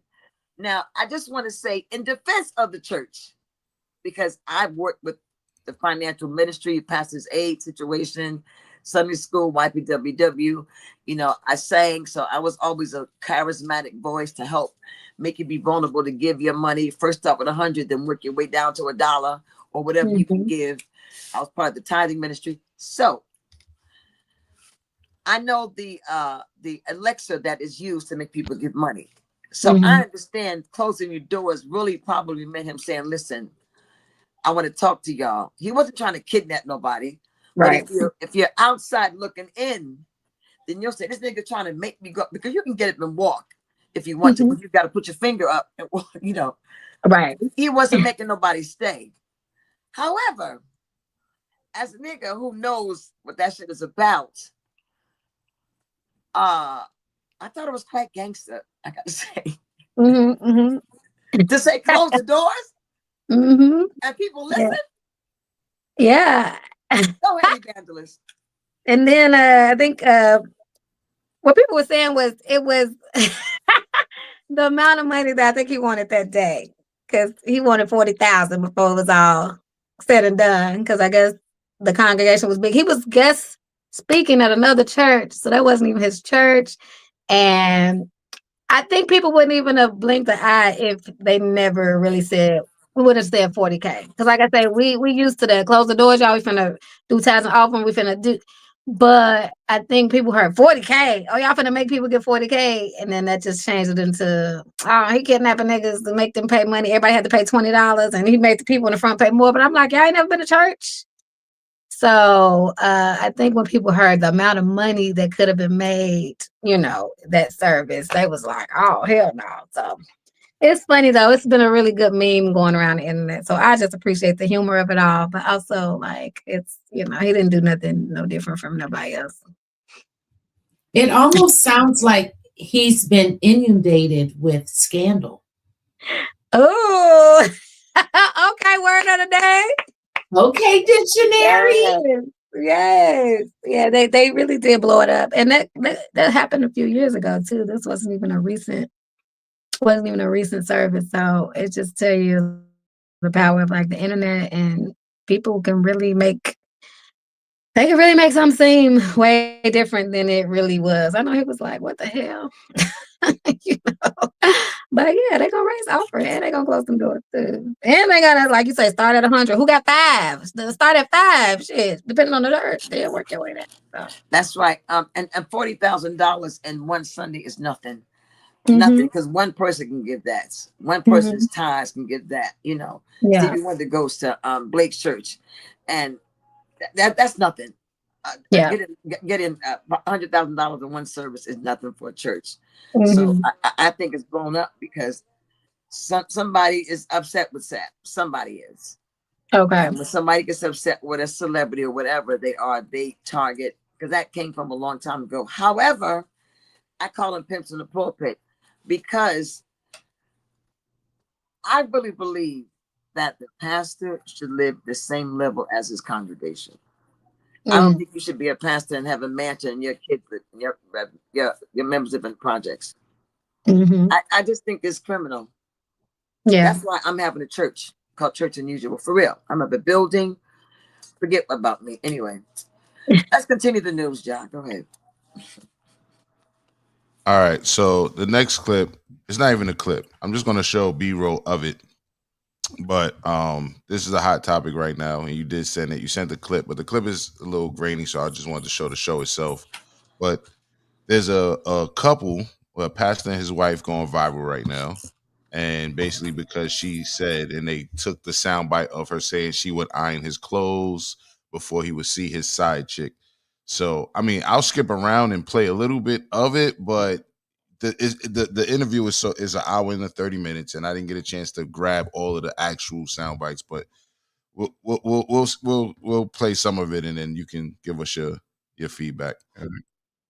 Okay, God. All right, I'm gonna do that. And the Bible says people are overcome by the word of your testimony and by the blood of the Lamb. So I said, God, I want the blood of the Lamb to be the foundation of this podcast, and I want this platform to be a platform that helps people overcome. And when I say that you two are the epitome of the foundation of what this podcast represents. Praise and God. I honor y'all for walking in this thing called marriage and this walk of Christ and saying, hey, listen, y'all ain't got no stones to throw at me. Right. Because I walk freely. Right. And that's what I love. I want to back up. By you knowing this man was like this, what made you decide to marry him? I thought that the title husband would change him.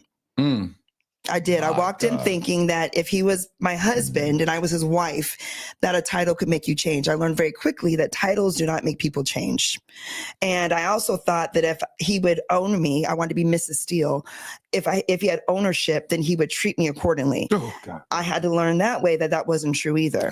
And so I really, I just knew that if we could just be united, that would make a man change, but it doesn't. And plus, I needed to change also. We were two teenagers getting married, and I was looking for fulfillment. I was wanting to fulfill a void that I was missing. Of course, that void could only be filled by Jesus. I didn't know that then. But when I found out I was pregnant before we got married, I ended up getting kicked out of my house by my parents. They were very upset by me, with me, and was moved into his parents' house. So I'm not going to just play the whole thing, but I feel like everybody, seen this clip, you know what I mean, going around the internet. And I did watch certain clips of it. So give us your take, Gina, and I'll fill in any things that I've seen that you might have not mentioned. All right. Okay, now this couple was known for my personal spin. My personal spin is that he's gay, and so was a host, and she was a black lady who fell in love with a down low nigga. That's just what I think. However, the reason why she was interesting was because she talked about what she tolerated and accepted for the sake of having a husband. That she would get clothes ready for him to see his woman because he had a side piece. Mm-hmm. She said it's a woman. I don't know, but she was okay with him having women, and she justified it. I thought it was monumental. I have to use the bathroom. Let Just News talk about this. Just News, you familiar with Oh, this? okay. Well, this is my first time actually seeing the clip, but a very interesting clip. So, and I like his podcast too. Look at what is it called? Look for my wife. Trying to find my wife. You know what? I don't want to butcher the name of the podcast. Give me one second. Okay. It's So I haven't Dear Future Wifey. Dear Future Wifey. Future Wifey. Right. So I've seen a lot of the people that come on his show. And that just makes me wonder. So that's how she was in the past. Has he gotten delivered from any of that and they've changed, or is she still currently ironing his clothes for his side chicks or dudes? So good question. So what I got from it, and I think I found a smaller clip, but it's just not size correct. But I'll play it so you can get acclimated. Everybody's talking about. All right. So let's see. Okay. Smaller clip. Thank you. No problem.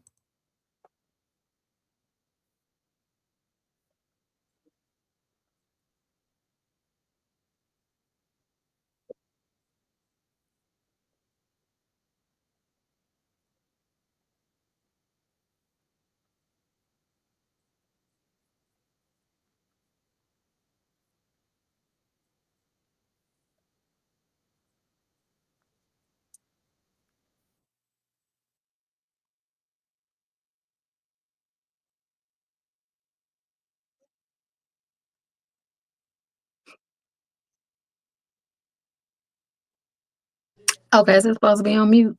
Can you hear me? I can't hear it. Can you hear me? I can hear you. I can hear you now. Yep. I couldn't hear that clip. I'm back. I drink a lot of water. Oh, good. I should have been drinking my drink. I have to go to the bathroom. So, I just appreciate you. Do you have anything else? Because we don't have this. Oh no, we didn't know what to say here. We didn't finish. Oh, okay, cool. I went to the bathroom, so I don't know what happened. No, I tried to find a smaller clip, and it's just so many people. The clip went so viral that it's just so many different versions of it, and they're not all accurate. But she said she didn't hear about it. So I was trying to give her a little bit more insight. So she asked the question: is he still cheating? And is she now still ironing his clothes for his side piece for him to go see his side piece?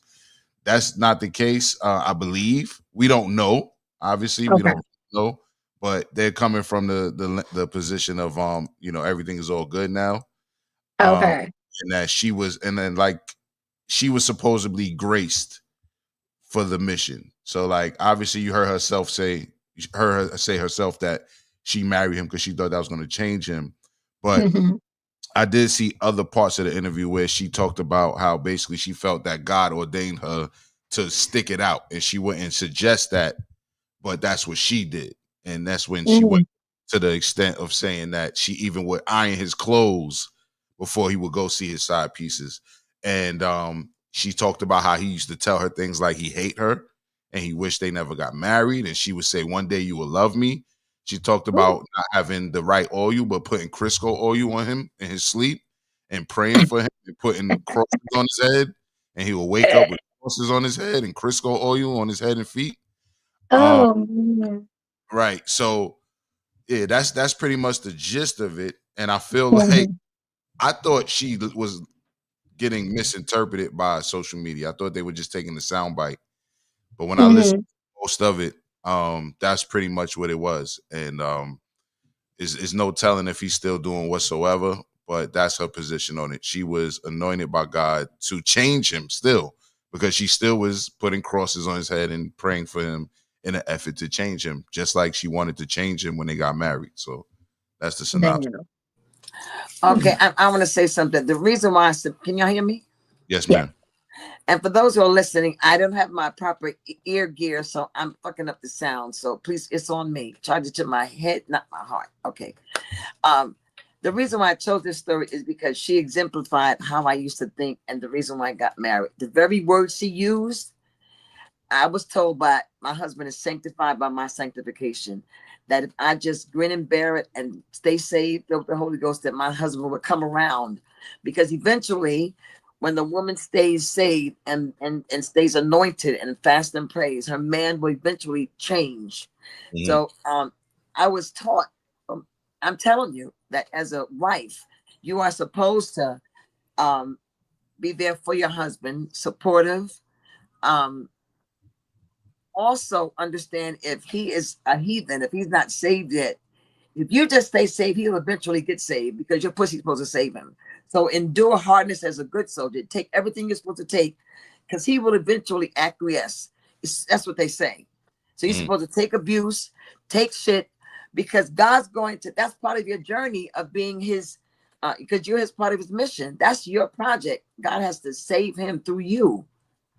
She's supposed to take bullshit. I'm just telling my stuff. Tell it. Because eventually, in the by and by, when his dick can no longer work, he's gonna stay home. Eventually, he's gonna be able to not cheat because he's gonna be a deacon sitting in the chair, rocking back and forth. No, go ahead, talk. I'm just giving you B-roll. Go ahead, use on the roll. That whole story is so mirror-like to me. And not just for me, but several women I know in the church who chose men because marriage was so important. Not the man, the marriage, baby. We needed a husband because we didn't want to be what? Fornicators. And sinners. I was fucking every Friday and Saturday night, but I was at the altar on Sunday morning. You better believe that. Because I had to be anointed to sing. Because if I wasn't anointed, I was going to hell. So I had to, but before Sunday school, I had to anoint this pussy in the name of Jesus. I went to the altar crying and everything. Oh, man. No, I can relate to parts of what the lady was saying, but it certainly does sound like she's inundated with craziness. Or she believes, like I was taught to believe, that my husband is my spiritual project and I need to stand by him and do whatever I can because eventually he will change and be the soft ass nigga that I want to have. Because masculine women in the church get feminine men. I'm just gonna say that. I have a question for you. Because we need a little bit more of that wisdom, that Gina-ism, as you would call it. We need a little bit more of that, right? So I want to know, for one, what would you say to women like that? Because you've lived it, right? And also I want to know, is this outrage we seeing online? Is it like selected or fake outrage? Because I feel like there's a lot more women living like that pretend that they're just judging her whole time. There's a lot more women living like that in reality, and they just don't talk about it out loud. All right. So, but first things first, what would you say to women who believe what she's believed or taught what she's taught? Well, the only reason why I say this is from, and you have to be in the subculture in the church world to understand how she's talking. There is a subculture, and the church world, especially the Pentecostal Holiness Church, it's a whole different animal. And if you're not in it, you don't understand it. But when you're outside, you can see it looks like insanity, but it is part of the mores and the dogma and the creed of that church, that behaviorism. So when a woman feels as though that having a husband is the goal, having a family, because that's the goal, because you can't be single and have a hot pussy in the church. You won't be anointed. You won't even get any church cred. You get cred when you get a husband. You get prosperity. Come on, you know what I'm saying. When you get a husband, you automatically get escalated to another hierarchy in the church. And if he's a preacher or musician or a deacon or a bishop, oh, listen, you're on the upper echelon, and you have to have a husband because it means you're going to heaven and you're not sinning. Because fornication, next to homosexuality, is a big sin. And you need to be a helpmeet to help serve the Lord. Mm-hmm. So what I did was fed into it, and I wound up smoking crack and sucking uncircumcised dirty dicks for a couple of years. That's what happened to me. I found out that once I had my own relationship with God, that it's not about a creed or a dogma or a building or a book. That when God spoke to me in the midnight hour when nobody was there, for real, the midnight hour, then I began to making my own selection of what I want to believe. And from that need to have a husband, because I'm always have a man, boo-boo, no question, but I need to have that thing, that institution, that it vanished. It vanished, that need to be right. Why did I think sucking somebody's dick that I love was a sin if we weren't married? God ain't got nothing to do with that as far as I'm concerned. But I had so much guilt. I used to think God was watching me while I was fucking. And I thought God was going to strike me in the middle of sex. For real. I swear to God. I used to think that. Guilt was a big thing. Guilt and dick ran neck and neck to me. What say you, Evangelist Justine?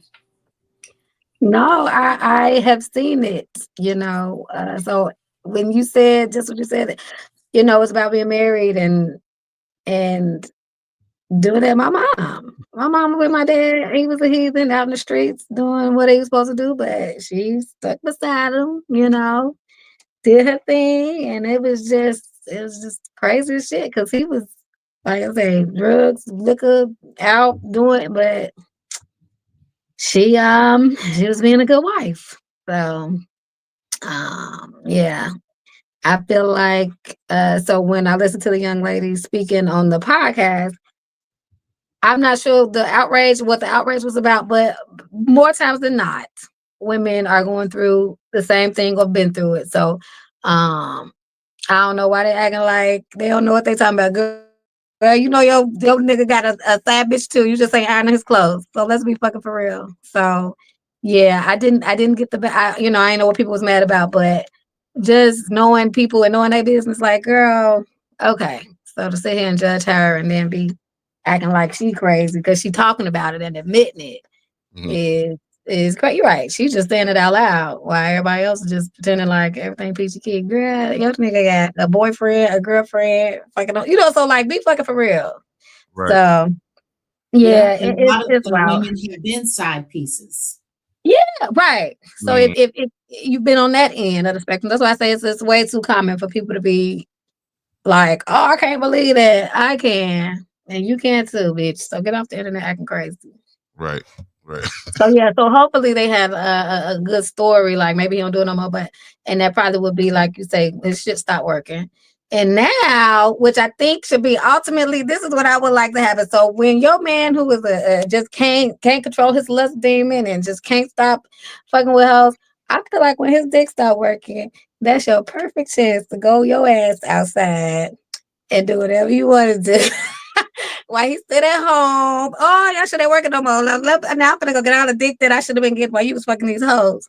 But that's just me because I'm petty. But don't sit down now, because now you on my nerve. You done fucking ruined me. We've been together for 20 years. I have to put up with your shit. Now your dick don't work, and you want to be husband of the year? No, nigga. I'm outside. I'll be back. Your dinner on the table. Yeah. Because I just feel like you reap what you sow. And I feel like bitches don't be petty enough for me. Because as soon as this shit stop working, I'm outside. Okay. But yeah. you know what, Evangelist niece? Yes. More times than not, a lot of these women are fucking and not telling their husbands. They get dick on the low or pussy. Good. They tell me a lot of women, a lot of women I know, I'm not gonna say most, are sneaky as fuck. Their man's been cheating, but they say they act like they ain't been fucking nobody. But okay. As long as they're getting it, then I'm happy for them. They can keep it a secret because then you got the upper hand. I ain't mad about keeping it under wraps, but yeah, as long as you get yours, sis, because goddamn. So yeah, but I'm gonna go watch that. I'm gonna go watch that episode too because I like that show. So I'm gonna go check them out. Yeah, I agree with everything you said. Are you a Christian? You talking to me? If I had to say like a certain, I would say I'm a Christian, but it's a lot of stuff that that I'm learning that I might, that I might not be, I may be more into, because my cousin, he's a Moor, so he been really breaking shit down for me. And I'm like, well, that sounds way more relatable, way more like believable. That sounds like what the truth was before these white people got to it. So yeah, I'm open. But yeah, so I don't, but if I had to describe myself, I would say I'm Christian right now. But as I'm learning all this other stuff, I might not be. I might fuck around, be a Moore too. Change my last name to Bay.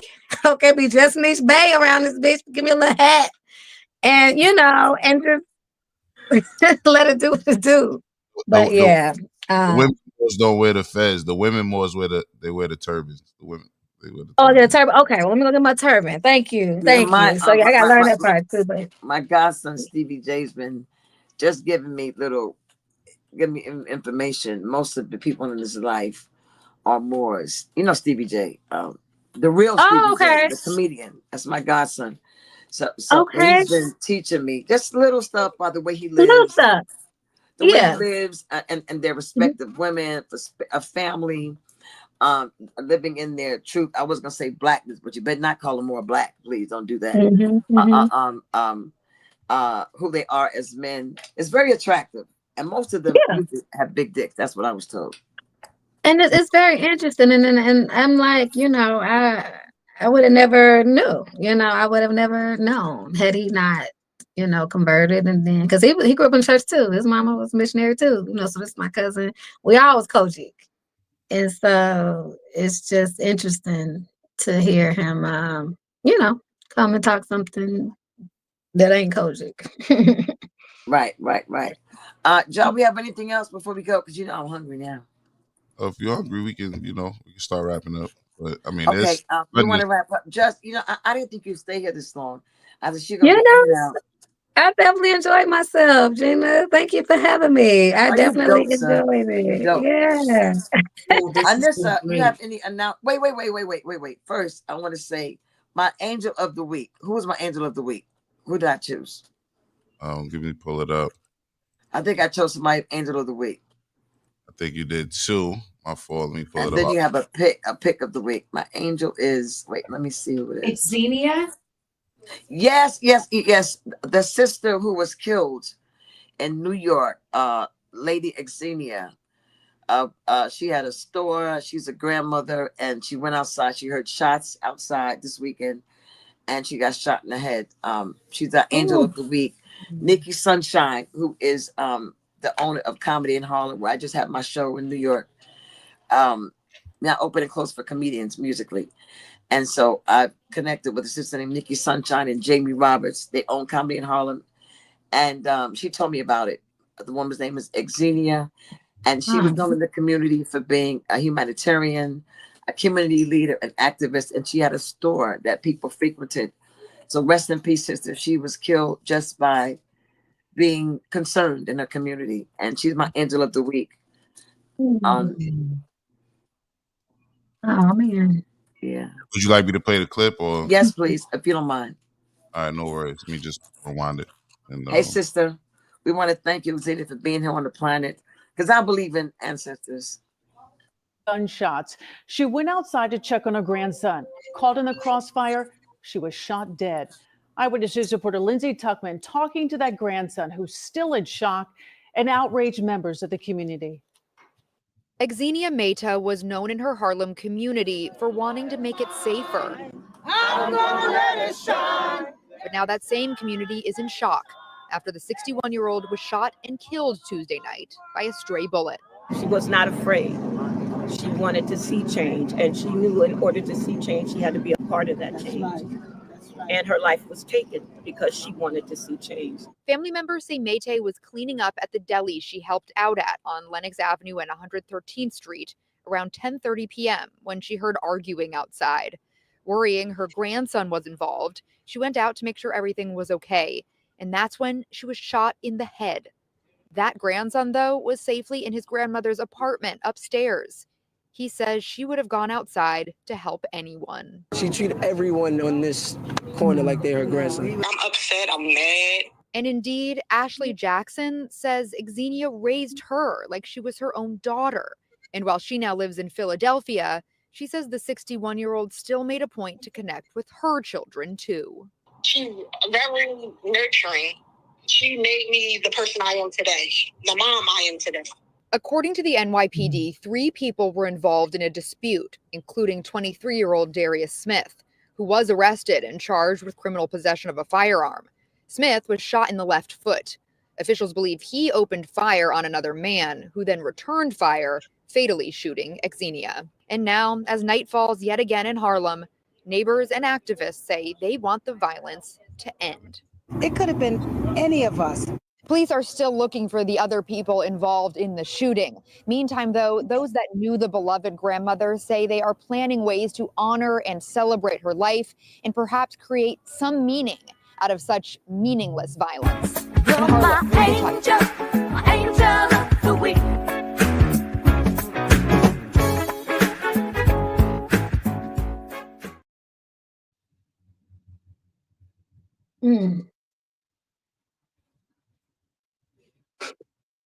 Praying for Xenia's family. Wow.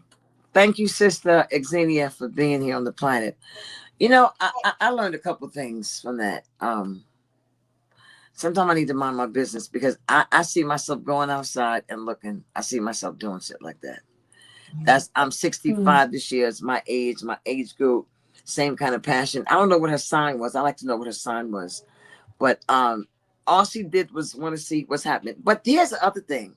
If it wasn't meant for her, because you know how they twist the news sometimes, why they want to say, why is the news saying maybe she was concerned if she was looking for her grandson? Why they put that in there? Mm-hmm. Maybe that's what they were told, and they just, repeating what the narrative is in the neighborhood. Because she couldn't have told him that, so somebody had to tell him that, and they had the grandson in the clip. So maybe the grandson or any one of the other surviving family members, maybe they said that, Yeah. I'm glad they included the fact that he was upstairs in the apartment. Right. Well, sometimes the way they report the news, because why do they have to connect the grandson? And why they say, in other words, he was upstairs at his apartment, grandma's house, hiding. See, I read all that shit into that shit. The white media, you got to be careful of the media, because they make it look like she was trying to see if her grandson, who's probably thought was in something, that he wasn't killed. She went out there and he was hiding upstairs. And maybe my mind is too, I don't know. I mean, I think you on to something, and I don't want to read too deep into it to take from the actual story. But I think maybe they shouldn't have gave the news that much information, Like, it obviously wasn't for her. And maybe they tried to say that to say how beloved she was in the community, but they could have said that without giving the news that piece of information for them to, talk about without having the full scope of things, Yeah. Okay, I'll calm down. Okay, I'll calm down. Because when I get hungry, I get a little angry too. But it's one more thing I want to mention. And that is the corniest nigga of the week. Can I do that? Because I chose Method Man as the corniest nigga of the week. Of course. Can you please get the corniest nigga of the week? Method Man. I got something to say to you, brother.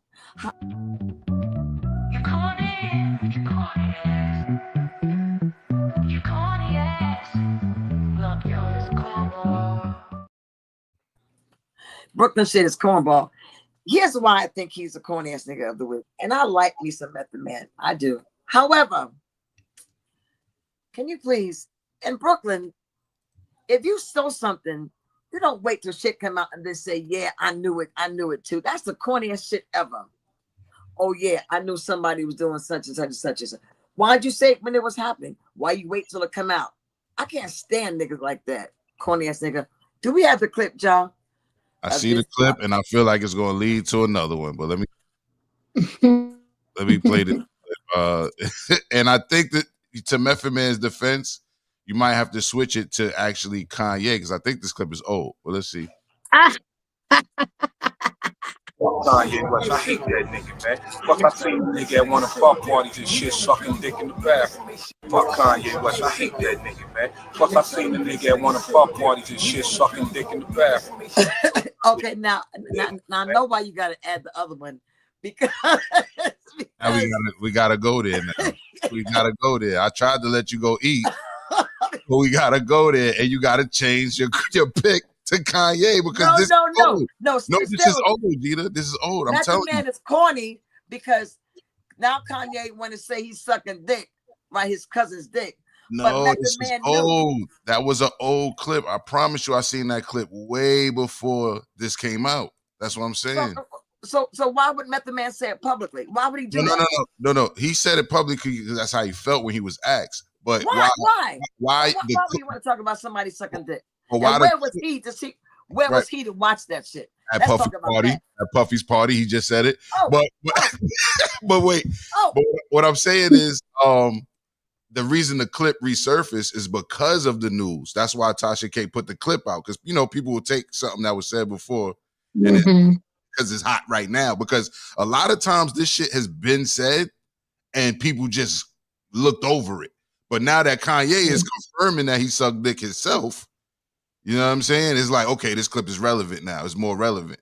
You see what I'm saying? Because my corny ass nigga, because you don't see something if you're down with it and snitch. That's corny as shit. He wasn't down with it. It sounds like he walked into the restroom innocently and boom, there it was. He was inundated with dick. And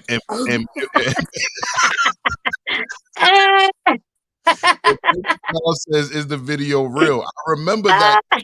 I don't remember that particular audio, but I remember that clip. So I'm gonna look into that. I'm gonna see if that clip is posted earlier. Ain't no AI generated shit. It's dick involved. Method Man's that. But listen, you know what? Okay, so Kanye has said that I see what we have. Wait, I found it. Wait, I found it. Wait, hold on. I found a clip from a year ago. Hold on. He said, "Hold on." That's what Kanye said. No, that clip. That clip is real, Barbie. I seen the clip before, and the audio is still with the same audio. I see it post from a year ago on YouTube. That clip is real. Yeah, my fault, Gina. Go ahead. We're gonna go into the Kanye thing right now. Go ahead, Gina. That shit is this is corny ass nigga of the week / that shit is crazy. Okay, let's go. All right, go ahead. It's on you. Oh, show it, Ja. All right, let's show it. All right, let's go. Hey, West essentially is saying White Lotus ain't got nothing on me. Yes, the Queen he is very openly in a new song describing a incestuous relationship that he says he had with a male cousin when they were teenagers. The song that he dropped today is called Cousins. Now, we're going to play a little bit of it for you. There's a whole explanation of how this relationship started, but this is what he's claiming. And again, we're used to hearing outrageous things from Kanye. In other words, translation, we don't know what's true and what isn't. Right, but here's what he's saying in the song.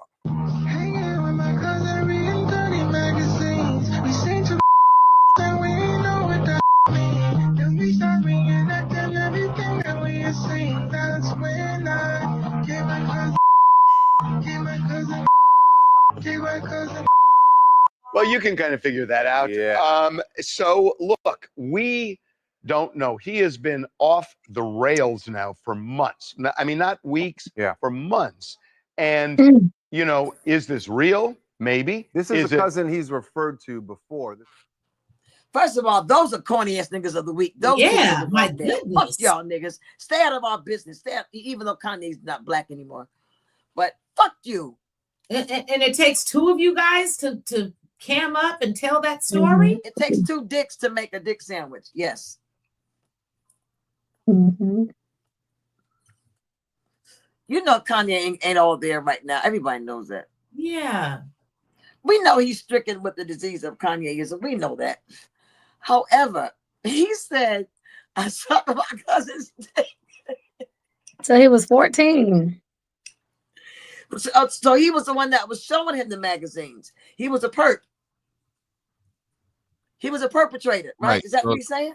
So the song said he gave his cousin head. That's what the lyrics of the song. But the tweet that blew it all up, well, he put out a tweet, said he showed his cousin these dirty magazines that was in his mother's drawer, and they were different from the dirty magazines that his father had, and they were different. And him and his cousin reenacted it, and then he said, "My name is Ye," and I quote, "My name is Ye, and I sucked my cousin's dick until I was 14." That's what he said in the tweet. Okay, wait. So the porn was in his mother's possession. Right. And it said it was unlike his father's porn. His father liked pussy. Correct. So his mother's porn must have been gay porn. Correct. Mm-hmm. So that's what the legacy. That's what she gave him. So are we saying his mother was his father?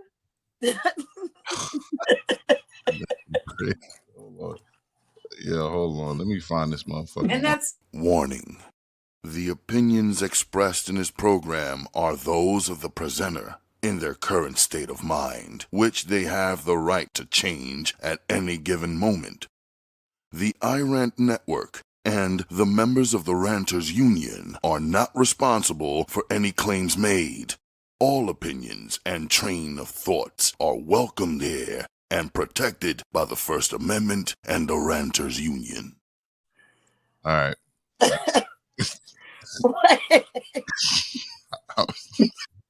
the song sounds like shit. The song blows. Okay, it's time to go. Yeah. The song sucks dick. The song sucks dick. I feel like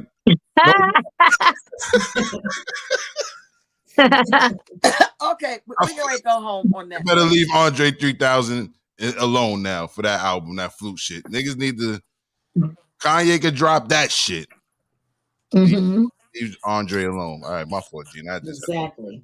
Andre's not in the same category as that weirdo. No, but they were mad that he put out the flute album. They mad he went from legend to flute album. Be mad at Kanye for that fucking song, yo. That song sucks. That shit is crazy. That shit is crazy. Yeah. Yeah. Oh, really, John? That song is sucked. Like, my thing is this: if he was trying to make a point or expose himself and be, as artists do, at least the song should have been good. That's all. Yeah. Should have been good. It's like, come on, my nigga. Yeah. Excuse me, John. I agree. The tweet was enough. You could have dropped the tweet. That could have been your mic drop. Right. Okay. What came first, the tweet or the song? Did he make the song first?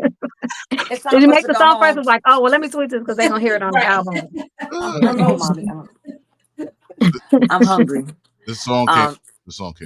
It's not. We've never gone I don't think we've gone over 2 hours. Only what people advise we went over 2 hours, right? But it has been worth it. I didn't think you'd stay this long. I didn't think I'd be here this long. But I just want to say, now it's time to say goodbye to all our company. Tina Fletcher, Jalaje, Anessa Raimi. Thank you, Just Nesh, for being here. Y'all get some food to eat. Thank you, John, producer extraordinaire who hugs like a teddy bear. Unnecessary me. I don't want to do nothing without you. No Queen Latifah. This is Singing Gina TV, Church Unusual. Just need to say the final word of prayer before we leave. Go ahead. A word of prayer. Okay, Lord. Yes. I just want you to thank you. Well, I want to thank you for Gina and her show and Anissa. And I want to thank you all for having me. And I hope that everybody that watched this show gets something from this show. And yes, everybody continue to have a great Sunday, a great weekend, a great week. And we will see y'all next time. Well, she'll see y'all next time. I'm being fucking oh my God. All right. Amen. Amen. Amen. Amen. Amen. Hey, Gina, before you get out of here, I just want to do the transition right. I know we didn't get to do our picks of the week, so I'm not going to say this is my pick of the week, but I'm going to say it's my tribute to my homeboy, Nick DeVille. Oh, your friend. Yes. Yeah. My homeboy, Nick DeVille, passed away from cancer. Rest in peace to him. Rest in power to him. And this is a tribute he did 10 years before he passed away to say RIP to his rap career, but I'm going to use it to say RIP to this man. All right. So salute to everybody in the chat. And I'll throw some Gina music after that. Yeah, I know how I do. All right. Thank you, John. No problem. Thank you, Nesh. I'll see you later. Church and Thank Usual. you. A tribute Have fun, to Josh y'all. Friend. A tribute Bye, to Josh y'all. Friend. What a treat. All right. Thank you, Gina. I want to eat. Go eat. Go eat. Go eat. Go do your thing. No, I'm going to listen to your friend first. Let's go. Yeah, me too. All right, let's do it. Let's do it.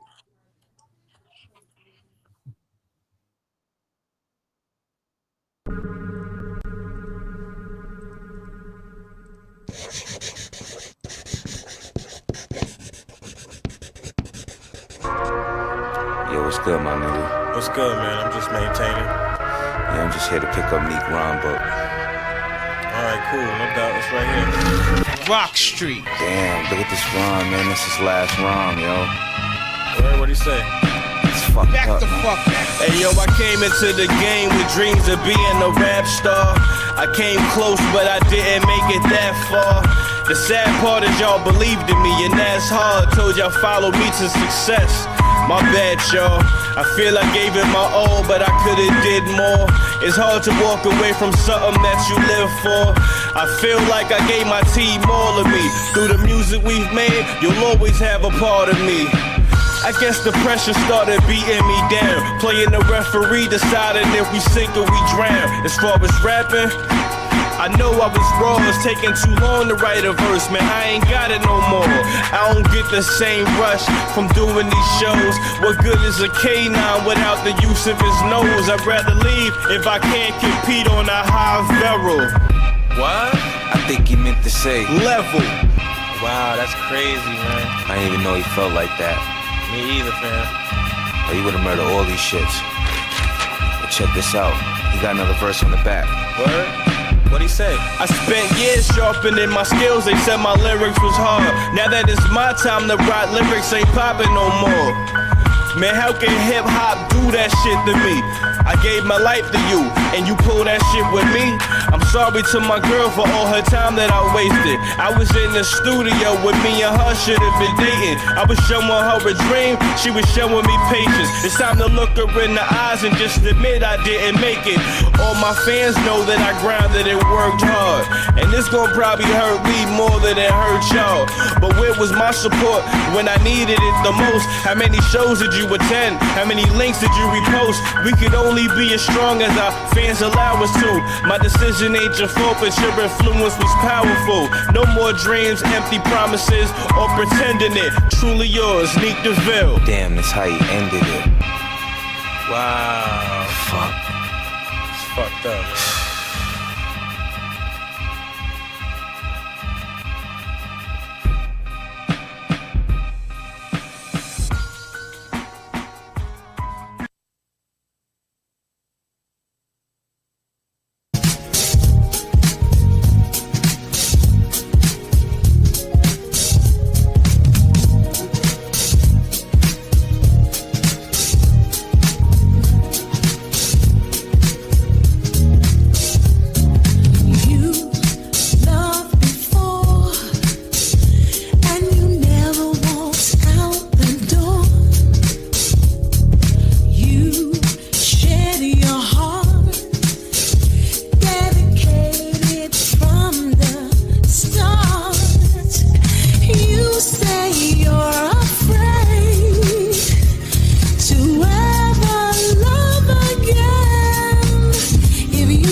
touch my hand. Call them fold them ups.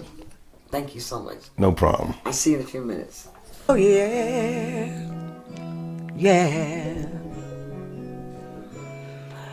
Gina motherfucking Fletcher. I'm in Baltimore, y'all. Makes any difference. I still love you, boy. Is this even on? Oh, really? You're my weakness, yeah. Hey. You changed my world. Share my life. Trust in me, yeah. You're all I want. Yeah, yeah.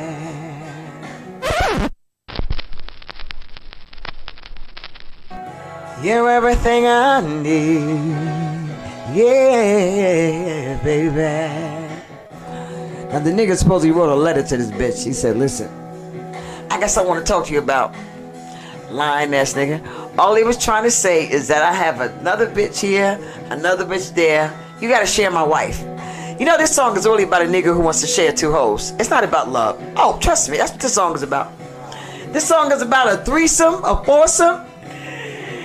I'm telling you what I believe. Share my wife, baby. That's what the lyrics are supposed to be. Hey, boy, you can trust in me. Hey, or he could have said, ooh, you're all I want, baby. You're everything I need. Yeah, I want the world to know. Hey, boy, I'll give you what you want. Share my life. You can want it, you can have it, baby, it's yours. Listen, I want you right here in my world, here in my life, here in my soul. Woo. I want the world to know. I'll give you what you want. And she says, share that dick, boy, share your dick, boy, share your dick, boy, share your dick, boy, share your dick, baby.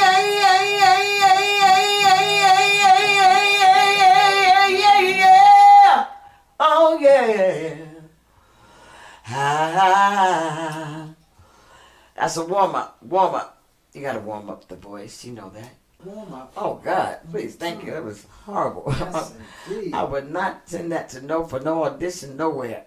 I would be mad as fuck if somebody get that. That would win. Let me hear that.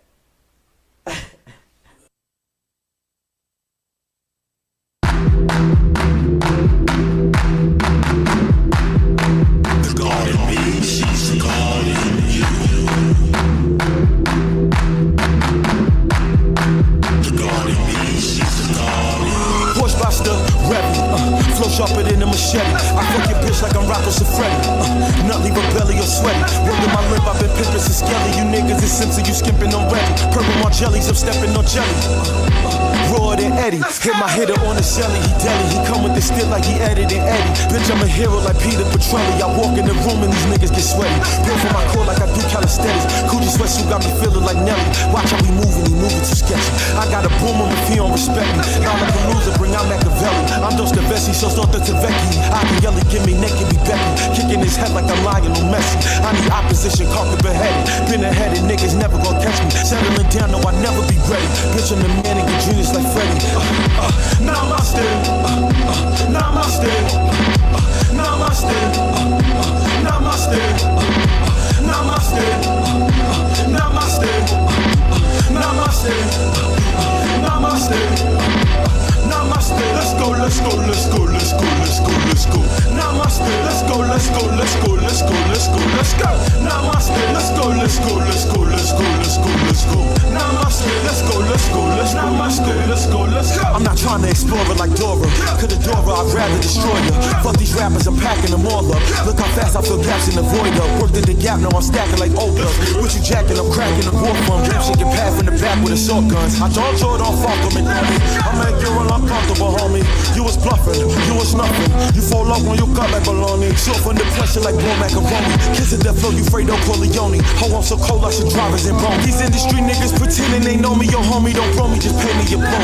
I'm magnificent, it's for nigga shit. It's some brilliance, it's some ignorance. I can say it and say it and say it and say it and say it and still ain't gon' get it yet. I'm amazing, like a mason. I ain't praise hell, then I raised it. Flow precise like operations. I'm the doctor, you the patient. I'm the shaman, here's my rain dance. I'm the sun god, melt your Ray-Bans. It's my time, it's time you face it. I hold wait there, there's no waiting. Here's my mantra, feel the thunder. There's no need to ever wonder. Out the darkness, through the jungle, in the desert, frozen tundra.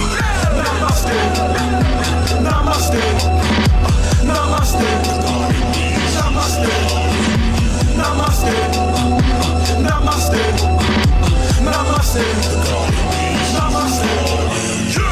Let's go, let's go, let's go, let's go, let's go, let's go.